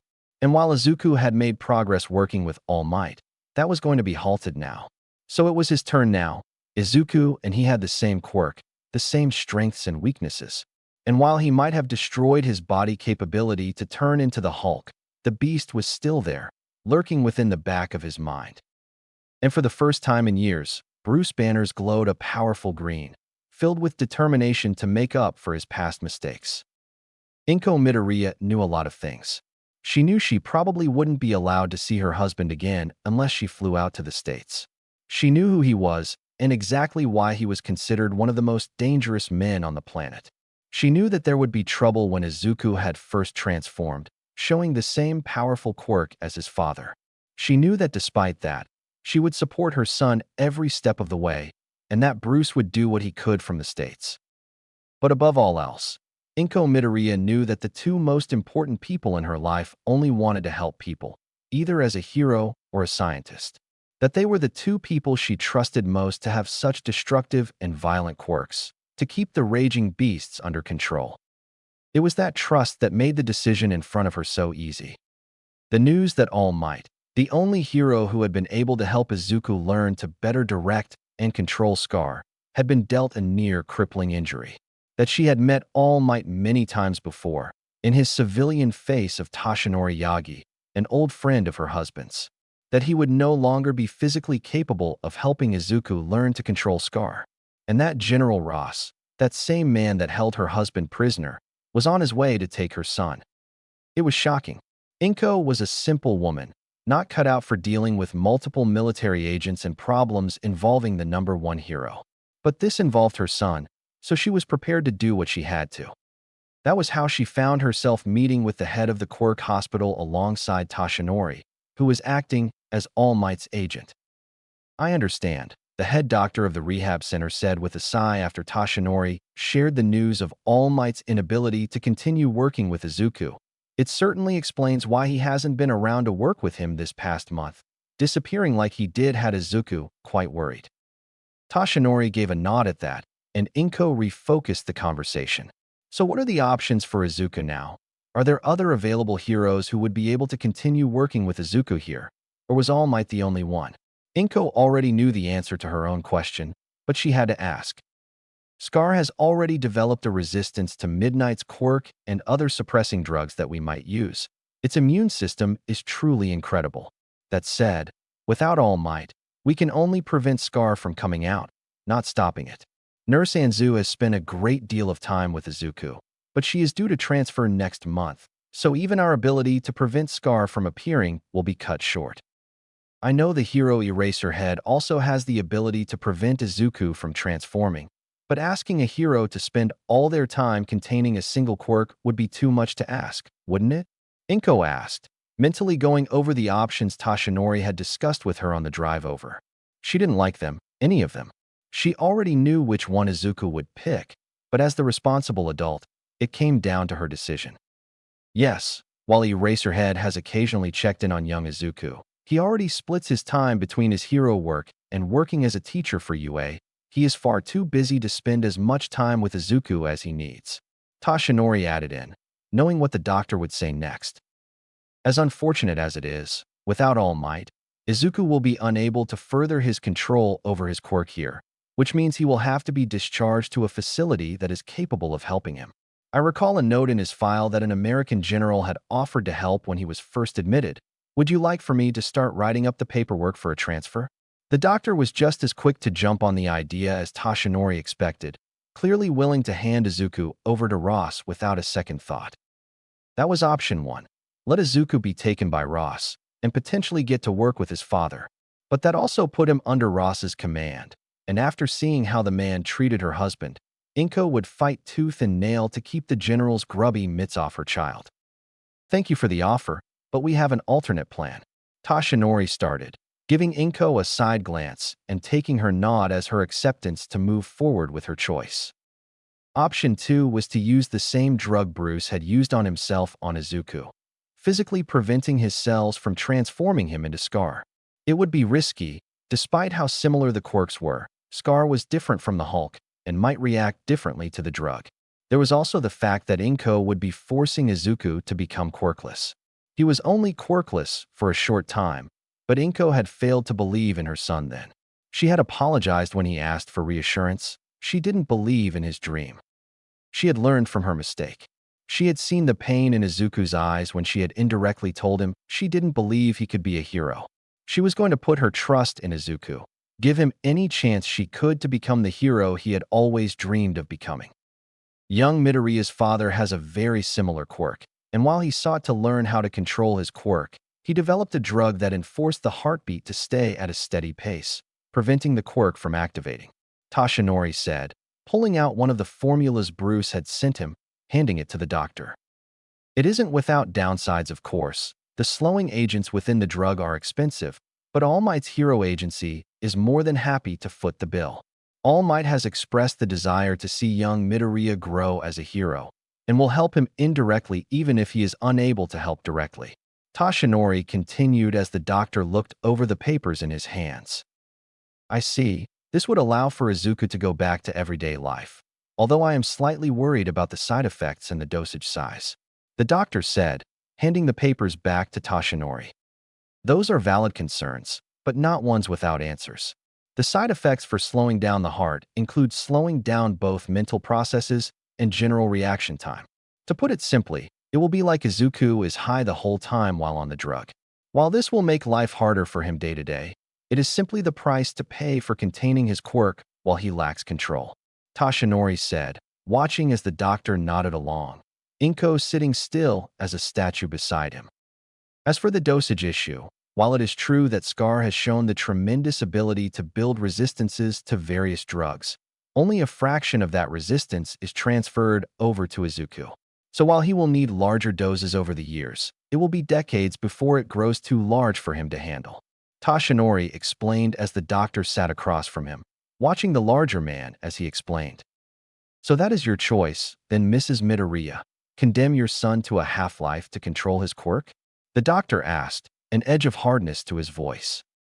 No, Inko responded, her own gaze hardening at the man who had clearly been paid by Ross to get Izuku into his hands. The drug will only be necessary while Izuku lacks control of his quirk. All Might negotiated a deal with the Japanese government for Izuku, that if Izuku is able to pass the UA entrance exam for the hero course, he would be able to stop taking the drug, as he would then have access to more resources to work on his control, as well have already demonstrated that he can control his quirk to an acceptable degree. Inko laid a different set of papers in front of the doctor, ones that detailed the deal Tashinori had brokered for her son, a deal that wouldn't have been possible without Bruce providing the formula for the calming drug. This was option 3. It would be hard for him, but Izuku could do it. She believed in the hero her son would become, and she would give him the chance, no matter how hard it would be, to prove it. All right then, the doctor said, clearly knowing when he was beaten. I'll pass the formula on to the scientists, and we can get it ready for Izuku. All I ask is that we test it for a week here before he is discharged. The doctor said, getting nods from both Tashinori and Inko, signaling the end of the meeting. Both Inko and Tashinori got up and went their separate ways. Inko to explain what came next to her son, and Tashinori to meet a certain general at the airport and make sure he got right back on his plane. Tokyo Airport. General Ross was a goal-oriented person. Once he set his goal, it would take an act of God to move him from it. And right now, his goal was acquiring the child of the Hulk after the original had gone and made himself mostly useless to Ross. Holding him in the labs was an act of spite at this point. Every scientist he went to told him the same thing. Banner had managed to lock his quirk away permanently. So the second he heard the child that had been kept from him in Japan was unable to continue working to control the beast, he pounced. Japan just didn't have the resources of the States, despite having the #1 global hero in All Might. When it came to detaining powerful quirks, the US led the world. Ross had already prepared the boy's housing, a nice steel bunker underneath a mountain, where even if he lost control, he still couldn't get out. And with how young the boy was, Ross could train him to be loyal instead of resentful like his father. A perfect soldier, a perfect weapon. So when he was greeted as he got off the plane by all of Japan's top 10 heroes, All Might leading them, he was forced to pause. That pause then turned into worry when he noticed that All Might lacked his usual smile, the world's most powerful man's face set in a grim line. General Ross, you are overstepping your position. Please return to your plane and go home. All Might told him, his face never wavering from its stony visage. I'm not sure I understand you, All Might. My reason for being here is well within my jurisdiction. Ross tried to soothe the hero, but he was forced into silence by the large man's glare. You are here for custody of Izuku Midoriya, under the pretense that you can help him control his quirk where Japan can't. Not only are you incorrect, you have no right to young Midoriya. Don't bother protesting that his father is an American citizen, because young Midoriya is not an American citizen. He doesn't even have dual citizenship. So if you were to try and take him, you would be abducting a Japanese citizen without just cause or permission from the Japanese government, and a child with a powerful quirk at that. Some could misinterpret that as an act of war, General. So I say again, there is nothing for you here, Ross. Go home. By the time All Might was done, Ross was fuming. He had been assured that he would be able to simply walk in and claim the child, that All Might had recently been injured and would be unable to stop him again. Now he was staring down 10 individuals that could individually crush what little forces he had brought with him if he tried to continue onwards. This is an overall might. Ross ground out, trying not to let his fear of an angry number one hero show as he turned on his heel and boarded his plane not 5 minutes after he got off it. Looking back over his shoulder, he could see All Might continue watching him, eyes never leaving the general's retreating form. This wasn't over, not by a long shot. While he might have been denied the son, he still had the father. And while Bruce Banner might not be able to turn into the rage beast himself, the secret to his quirk was somewhere within him. He had been reluctant to do so before, but now he had no choice. Dr. Stearns would have his patient. Aldera Middle School. Katsuki Bakugo knew he wasn't the greatest in the world. It didn't matter how many people kissed the ground he walked on, how powerful his quirk was, how fast his reflexes, or even his above-average intelligence. None of that mattered, not to a boy who vividly remembered waking up in a hospital bed, both arms in casts, one leg in a floating cast, and a shell of bandages around his torso. He remembered his mother crying at his broken form, the miracle it took to put his body back together in perfect condition. And he remembered the cause of it, the scared little boy who had grown in front of his eyes into a raging monster, one that crushed his arms in its hands and then swatted him away like a fly as it turned to his 2 lackeys. Deku, the quirkless scrub that wasn't even supposed to be a pebble on his path to the number one hero. The boy too scared to stand up for himself. Those eyes that changed from shivering fear to unstoppable rage in a matter of moments as a quirk that neither of them knew existed activated for the first time.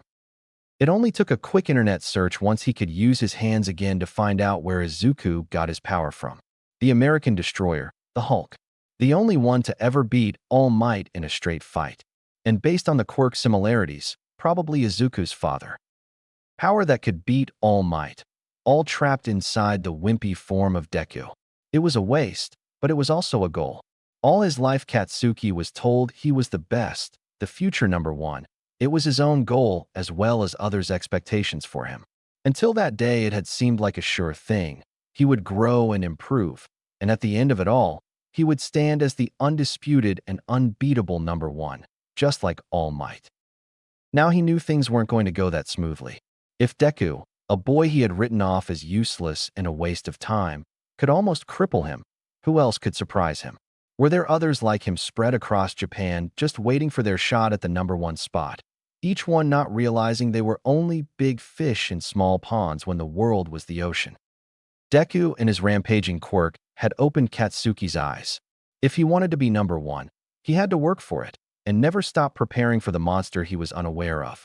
Deku was a lot more than a pebble in his path, and Katsuki knew there would be more like him out there. But he would crush each and every one of them to reach the number one spot.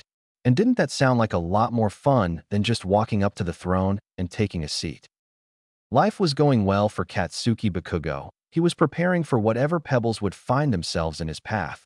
So imagine his surprise when halfway through his second to last year before junior high, Sensei had announced a new classmate. I'm not sure if anyone remembers him, but after almost 6 years of quirk rehabilitation, we have a student rejoining our class. Please welcome back, Midoriya Izuku. Katsuki had almost choked on his own spit as Deku entered the room, hands in his pockets and bag casually thrown over one shoulder. Deku was finally back, and if he had been released from quirk rehab, then he could control the rage machine that had put him in the hospital in seconds. He would have the strongest quirk in the class instead of Bakugo, and he probably wouldn't shut up about becoming a hero. Hello everyone, I'm back. Izuku spoke slowly, his form sagging slightly as he spoke. He made a clumsy bow before making his way to an open desk and almost collapsing in it. The entire lesson, Katsuki couldn't focus on what Sensei was saying, far too busy glancing over at Izuku to pay attention to math he had already learned ahead of time. What he had originally mistaken for calm confidence was actually a detachment from reality. The just barely put together look wasn't Deku trying to be cool, it was him actually being barely put together. Deku could barely keep himself from slumping over on his desk. His eyes were glassy and prone to staring off into space rather than paying attention.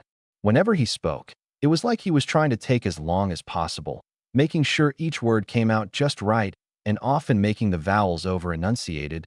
The annoying muttering Deku had made his habit was certainly a thing of the past.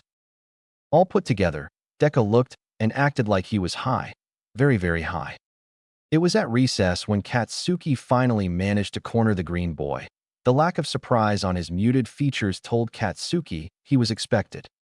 "What's with the dopey look, Deku? Thought you'd be over the moon about having your quirk under control and be off in Mumble City, not sitting on the sideline like a damn extra," Katsuki asked in his gruff manner, taking note of how it seemed to take several seconds for Deku to process the question, and several more for him to come up with a reply. "Knew it exactly, Kachakin." Deku managed to get out, his voice still making him sound like he was about to fall asleep, each elongated word like a yawn. "The hero I was working with had to stop because he was injured, and since there was no one who could work with me except him, I had to leave the senior. Since I can't control my quirk, I have to take a calming drug, so it won't activate in the first play away." Once Katsuki put together what Deku was saying, he had to hold back a laugh. Of course, Deku hadn't been able to get a hold of his quirk. No matter how powerful his quirk was, he was still just Deku. Even with a pro hero helping him, he wasn't able to do it. While Katsuki would always fear the quirk that had beaten him in seconds, he wouldn't fear Deku. Because nothing had changed, even with a quirk, he was still nothing, he was still Deku. If it had been someone more capable, someone like him, with the Berserker quirk, then he might have to be worried. But it was just Deku, and he was nothing but a pebble in Katsuki's path, and it was long overdue reminding him of that. "Well then, Deku, allow me to be the first one to welcome you back to school," Bakugo said with a wicked smile growing across his face, his palms crackling as his sweat ignited in a series of firecracker-like explosions. Izuku said nothing as Bakugo gave him his welcome back beating, said nothing as he had the whole school deriding him by the end of the day, spreading the word of his inability to control and how it was locked away.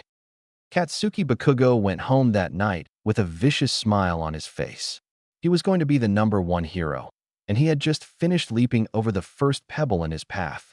Deku wouldn't be able to challenge him, not in the state he was in, meaning that Bakugo won. He could only hope the next pebble would make him work for it a little bit more. Jaka Hospital. Nurse Anzu Itori was sad to leave the Mustafu Quirk Rehabilitation Center.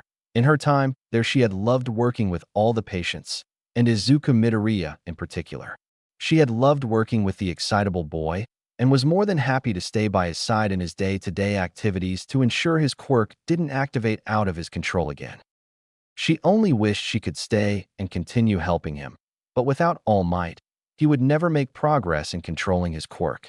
Scar existed for combat, and without a challenge, he would be completely unwilling to work with Izuku, instead content with breaking whatever he could get his hands on.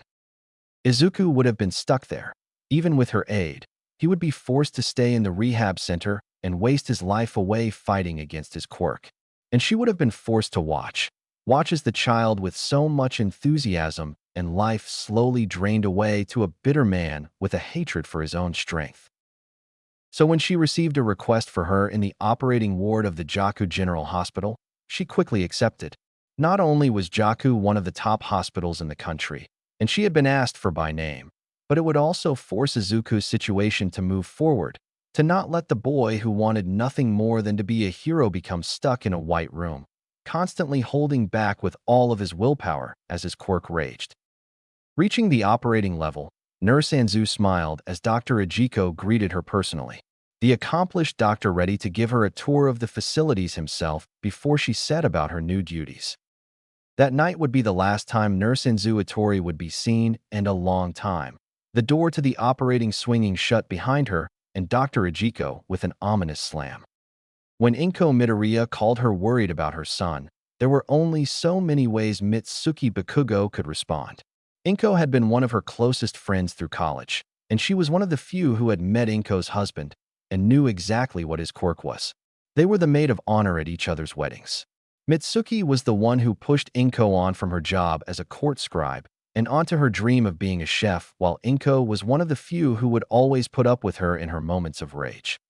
So when she got called by the police and told her only son was in the ER because he had bumped into a gray-green rage beast, she knew there was more to the story than that. She had been extremely worried, of course. Her son was in the hospital and severely injured, but the thought wriggling in the back of her mind just wouldn't go away. The news reports had said it was a first quirk activation, and the individual was now in quirk rehab. And at the same time, little Izuku was now in quirk rehab. And the monster that had hurt her son, it was a spitting image of Izuku's father's quirk, the Hulk. So once Katsuki was completely healed against the odds, released from the hospital, and settled back into life at home, Mitsuki had confronted him about that day. It only took a bit of prying before the brat spilled. As thick-headed as he was still her son, and she could read his rages like a book. Yes, the quirk that had hospitalized him had belonged to Izuku, and it had only come out because Katsuki was being a much bigger shit than he normally was to Inko's sweet child. While she was plenty mad about it, what was the final straw was Katsuki's attitude about the whole incident. He wanted another go at Izuku when he got out, a rematch when he wasn't surprised by that shitty Deku. Between the shouting and explosions that followed that argument, the neighbors had been concerned World War III was starting in the house next door, but by the time the dust had settled, Mitsuki was triumphant over her explosive brat of a son. The law was laid down in the Bakugo household, and Katsuki was just going to have to learn to live with it. If her son wanted to be a goddamn hero, he would have to follow the rules of being a hero, and Mitsuki was putting them into place now. Heroes were role models for society. They weren't people who took advantage of those beneath them. Even Endeavor, who was infamous for being brutal in his work and continence, never once had been caught publicly demeaning the efforts of fellow heroes or police officers. Katsuki could feel whatever he wanted. Mitsuki knew she couldn't stop that, but what he showed had to be controlled. He had fought the idea at first, but a single question from her had cut his protests short. Have you ever seen All Might lord his strength over anyone? Seen him look down on anyone because of his position as the #1 hero in the world? That had made the brat think, and for years, a tentative balance was found in the Bakugo household. Katsuki never acted out when not at home, saving his griping about his teachers and classmates when he was safely back at home and away from others. And Mitsuki let his aggression and pride remain intact, albeit slightly hidden from most others.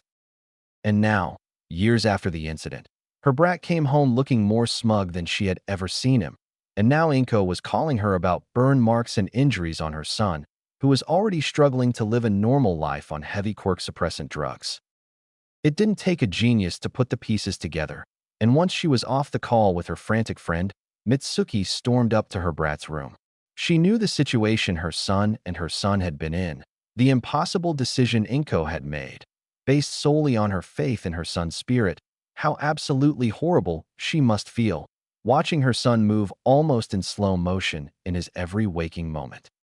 Brat, sit down and shut up. We're going to have another talk. Mitsuki growled out as she burst into her brat's room, noting its lack of organization. Whatever, you old hag. Katsuki ground out, rolling his chair away from his PC. A video of All Might paused on the screen. Do you remember what I asked you after you got out of the hospital about All Might? Mitsuki questioned her son, getting a slow nod and a growl in response. Well, let me rephrase it for you, because it seems like you forgot it completely. Would All Might attack someone whose quirk was locked away from them for safety reasons? Would he risk that quirk overcoming the precautions put in place to satisfy his own ego? Katsuki froze in his seat, a small trail of sweat forming on his brow and several small sparks crackling on his palms. He clearly understood that she knew, and he was about to get chewed out for his actions. For all the yelling that went on in the Bakugo household, it was when the members of the explosive family got quiet that others should worry, because that was when they were well and truly pissed off. I can understand you might not have positive feelings for Izuku after what happened when his quirk awakened, but that is no reason to lash back at him. You were the one who started that conflict. He was the one who finished it. And that's the end of it. Mitsuki spoke down to her son, watching as his expression twisted from one of slight hesitation to one of anger. I didn't lose that fight to that useless Deku. I lost it to his fucking quirk, and he's nothing without it. Katsuki spat out. Even after all those years spent working with actual pro heroes, he still can't control it for day-to-day life. Mitsuki watched her son as he raged about Izuku, already waiting for him to take a breath with her next rebuttal to his arguments. So you're saying that there is more to people than their quirks, because this is the first time anything I've said that seems to have made it through your thick skull, and you are using it completely out of context. Mitsuki shot down her brat's words the second he paused, forcing him to once again halt in his raging against Izuku. Izuku beat you, so you accepted there were other powerful quirks out there. Mitsuki said bluntly, knowing what her young son had drawn from her words combined with his injury at the hands of Izuku. And now you're saying that they can have any quirk and still be worthless because of who they are. Katsuki gave off a growl and made to argue before Mitsuki's frozen voice cut him off. So what does that make you? Some kind of Superman who has both a powerful quirk and the right personality. You are a lot of things, Katsuki, and you, my son, are not that. Mitsuki's words stole any remaining wind from Katsuki's sails as she finally cut down the pride years of sucking up and being pandered to by others had given her son. You are no Destiny's Child, no prodigy beyond anything seen before. You are smart, yes, and your quirk can be used for heroics, true. But as a person, you have no right to judge others, to put them down to soothe your own ego. That is what you seem to think being a hero means, and for some that might be what it is. But not all might, not what you have repeated over and over again as your goal. If you actually want to be the #1 hero, then you need to get over yourself. You are not the important one, not the center of the universe, or the protagonist of some story. Nothing worthwhile is going to be given to you. Katsuki's silence was telling enough for Mitsuki to know he was at least hearing her words. The actions you take are the ones that matter. I'm sure you remember the news last week, the boy your age with the shadow quirk stopping a mugging. Even though he got in trouble for it, he said it was the action of a hero to help. Instead of doing things like that, you're using your quirk to hurt your classmates, to lord over them like some kind of desperate ruler. But Deku, Katsuki tried to get a word in, but Mitsuki wasn't going to stop. Even if he was only 10, her son needed to learn the facts of the world now, before he wound up getting himself more injured than how Izuku left him. Izuku Midoriya has his own struggles and problems without you adding to him. You already know why you can't switch schools, and I'm sure you've guessed the same is true for him. And wasn't that the truth? Living this close to UA was both a curse and a blessing. It meant there was a higher number of local heroes in Mizudafu, as well as the teachers of the academy itself patrolling the area.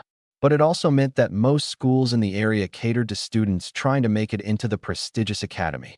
And Katsuki had managed to intimidate and screw up each and every one of his entrance interviews, leaving only the Aldera public school system as an option unless they wanted to move. Izuku was in the same boat. From what Inko had told her, the few academies that had even offered interviews after reading his application had immediately turned him away because of the state the quirk suppressant left him in. Inko had described it as Izuku moving in slow motion, everything from his movements to his thoughts.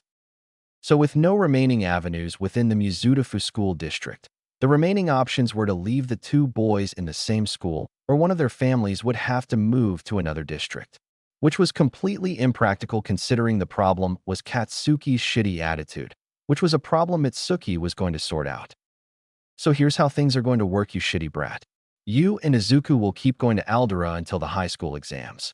And if you two both happen to make it to UA, like I know both of you want, you'll have plenty of opportunities once you're there to settle whatever you think you have going. And it'll be in a controlled environment where no one is going to wind up crippled or scarred. So until then, if you can't hold yourself back from going after Izuku when you see him, avoid him. Mitsuki laid out her terms, and Katsuki, not thoroughly lambasted, gave a grunt in response, already knowing that the other shoe was about to drop. Because if I get another call from Inko saying Izuku came home covered in burns like he did today, neither your father or I will sign off on your UA application. And there it was, the threat that Katsuki would do anything to avoid. Mitsuki watched her brat flinch and nod without protest. Giving her walking explosive ball of trouble a nod back, Mitsuki left his room, already knowing he would follow her words to AT. Katsuki may not change as a result, but he would act like he had. For all his aggression he had inherited from her, Mitsuki knew her son would bury that to chase after his dream. It was why she knew he would be a great hero if he could put his pride aside. He was determined, just like Izuku was. But where little Izuku's determination was buried beneath layers of nerves and now drugs, Katsuki's boiled at the surface, lashing out at anyone. She couldn't make the two get along. As much as Mitsuki wished her troubled child and Inko's boy could get along like her and Inko, she knew that was asking too much for right now. But maybe one day, when Izuku had overcome his quirk and Katsuki had overcome his ego, the two might actually be able to have a relationship, or at least not try to kill each other when they interact. She could only wait and see. Scene shift. Himiko Toga was a great many things, could wear a great many faces. But when it came down to it, one thing she knew she would probably never be was stable. It was just how she was. Her quirk demanded blood as a price, both for activation and for simply possessing. It was an urge that was a part of her being. Almost like a vampire's need for blood to survive physically, she needed blood to survive mentally. It was off-putting for most who heard about it. It was why her parents had shipped her away to the quirk hospital. But it was just how she was, not something that could be trained out of her. Her quirk was her quirk. Sure, it had a price to possess, but there were many more in the world that had steeper prices, like her sweet Izuku, who fought against his violent rampaging quirk to try and become a hero. And he would do it. Himiko was certain of that. His quirk was conscious like Fumi's. It came down to whose willpower was stronger, Izuku's or Scar's. Himiko would bet everything on Izuku in that case. No matter how jumpy he could be, no matter how nervous he could get, he wanted to help people. He helped her. He helped Fumi. He even mentioned helping his older sibling before the guy went nuts and died to his own quirk. The whole world looked at him as a monster for his quirk, and he wanted to help them anyway. It was a strength that Himiko wasn't sure she had, but she sure as hell was going to try. Because Izuku believed in her. He believed she could help people if she tried, despite the price her quirk demanded. So that's what she set out to do when she ran away from the quirk hospital. Unfortunately, it was much harder than she first thought. She was too small physically to confront many of the thugs who wandered the streets at night, and with her need for blood at least once a week, the local blood banks were upping their security and making it harder for her to get her fix without hurting anybody. So when she saw one of the smaller local practices on fire one night, she had thought it would be easy enough to slip in and snag whatever blood samples were still there. Of course, she wasn't expecting the building to have a many-story basement filled with people burning while strapped down to a series of beds. They were screaming in pain, begging for help. They needed a hero. So that's exactly what Himiko did. Grabbing one of the many sharp doctor instruments, she darted about the building, cutting the restraints on the beds and pointing the prisoners in the direction of the exit, where they fled immediately. Deeper and deeper she ventured until she reached what she was sure was the bottom floor. There she found a man in a red spandex suit and wielding a katana fighting another man, this one wearing an armored vest under a torn doctor's lab coat. "Excuse me."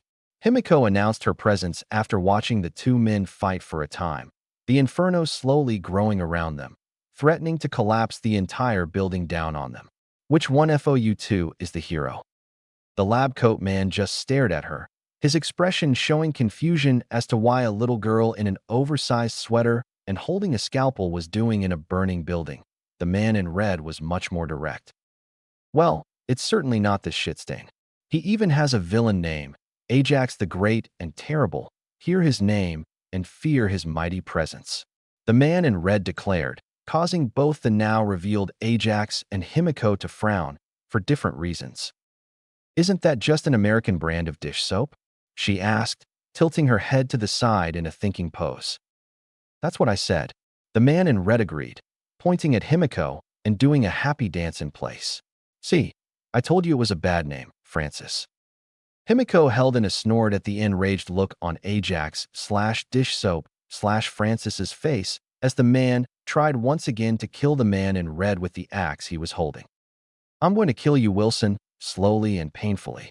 He ground out, missing the red-suited man with every swing as he danced around the blows. "You know, some would say that you have both anger and obsession problems. I say you're just an asshole, but it's sweet of you to think of me." Wilson had taunted, deflecting a blow of the axe with his katana in one hand and shooting at Francis's knees with a pistol in the other. "Or he's attracted to you and has serious kink issues," Himiko pitched, her word choice stemming from the many situations she had stumbled into in the few months she had lived on the streets for. "I like you, loli girl. You got a name?" "Mine is Deadpool, but not Captain Deadpool, because that doesn't sound as good," Deadpool explained as Francis's eye twitched as he shifted his glaring between his opponent and the small girl that had snuck into his secret facility. "Himiko Toga, hero without anyone's legal approval." She replied with a thumbs up directed at Deadpool, showing off a smile with her oversized incisors in full view. "I like your gumption short stack. How about you help me take out this walking turd nugget for your big debut? He likes to play with people, but only he ever gets to feel good. Not the kind of guy to share the love, you know?" At this point, Himiko was pretty sure she had a solid grasp of the situation, so with a salute to Deadpool, she began throwing the many sharp and pointy implements she had scavenged from the labs above at the human dish soap.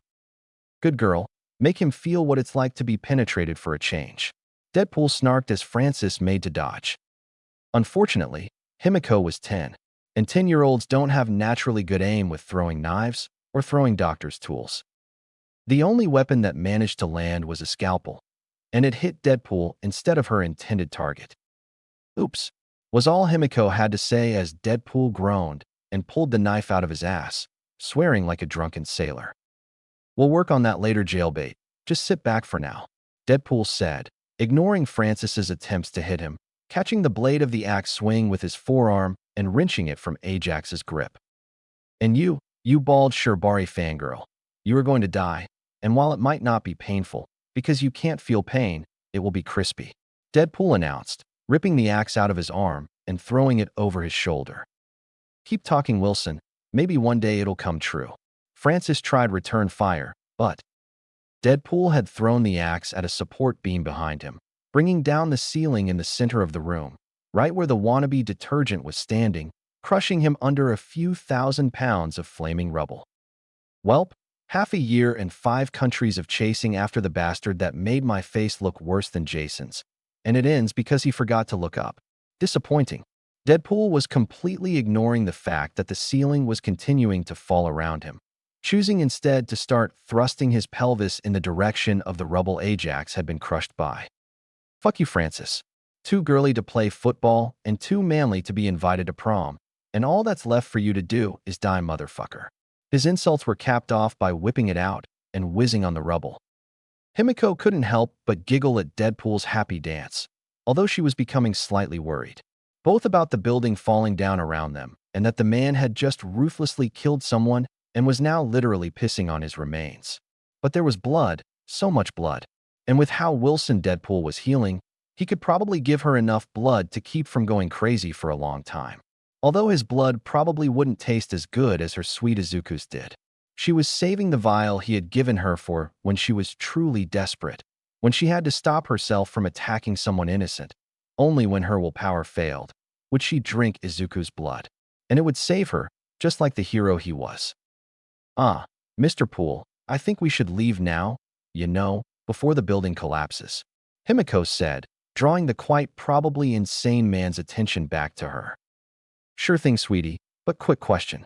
Who are you and why weren't you in the script? I read ahead and everything to make sure I killed this ex-fatty, but you were never mentioned." "I'm Himiko Toga, and I don't know what you're talking about." "That sounds about right. Now let's go celebrate with Mexican food." And with that, the world's most unstable and debatably lethal mentor-student duo was formed. Although, the jury was still out on who was the mentor and who was the student. For some reason, every time they came up with an answer, new blackmail came in and they had to change their mind. Welp, that was an accident.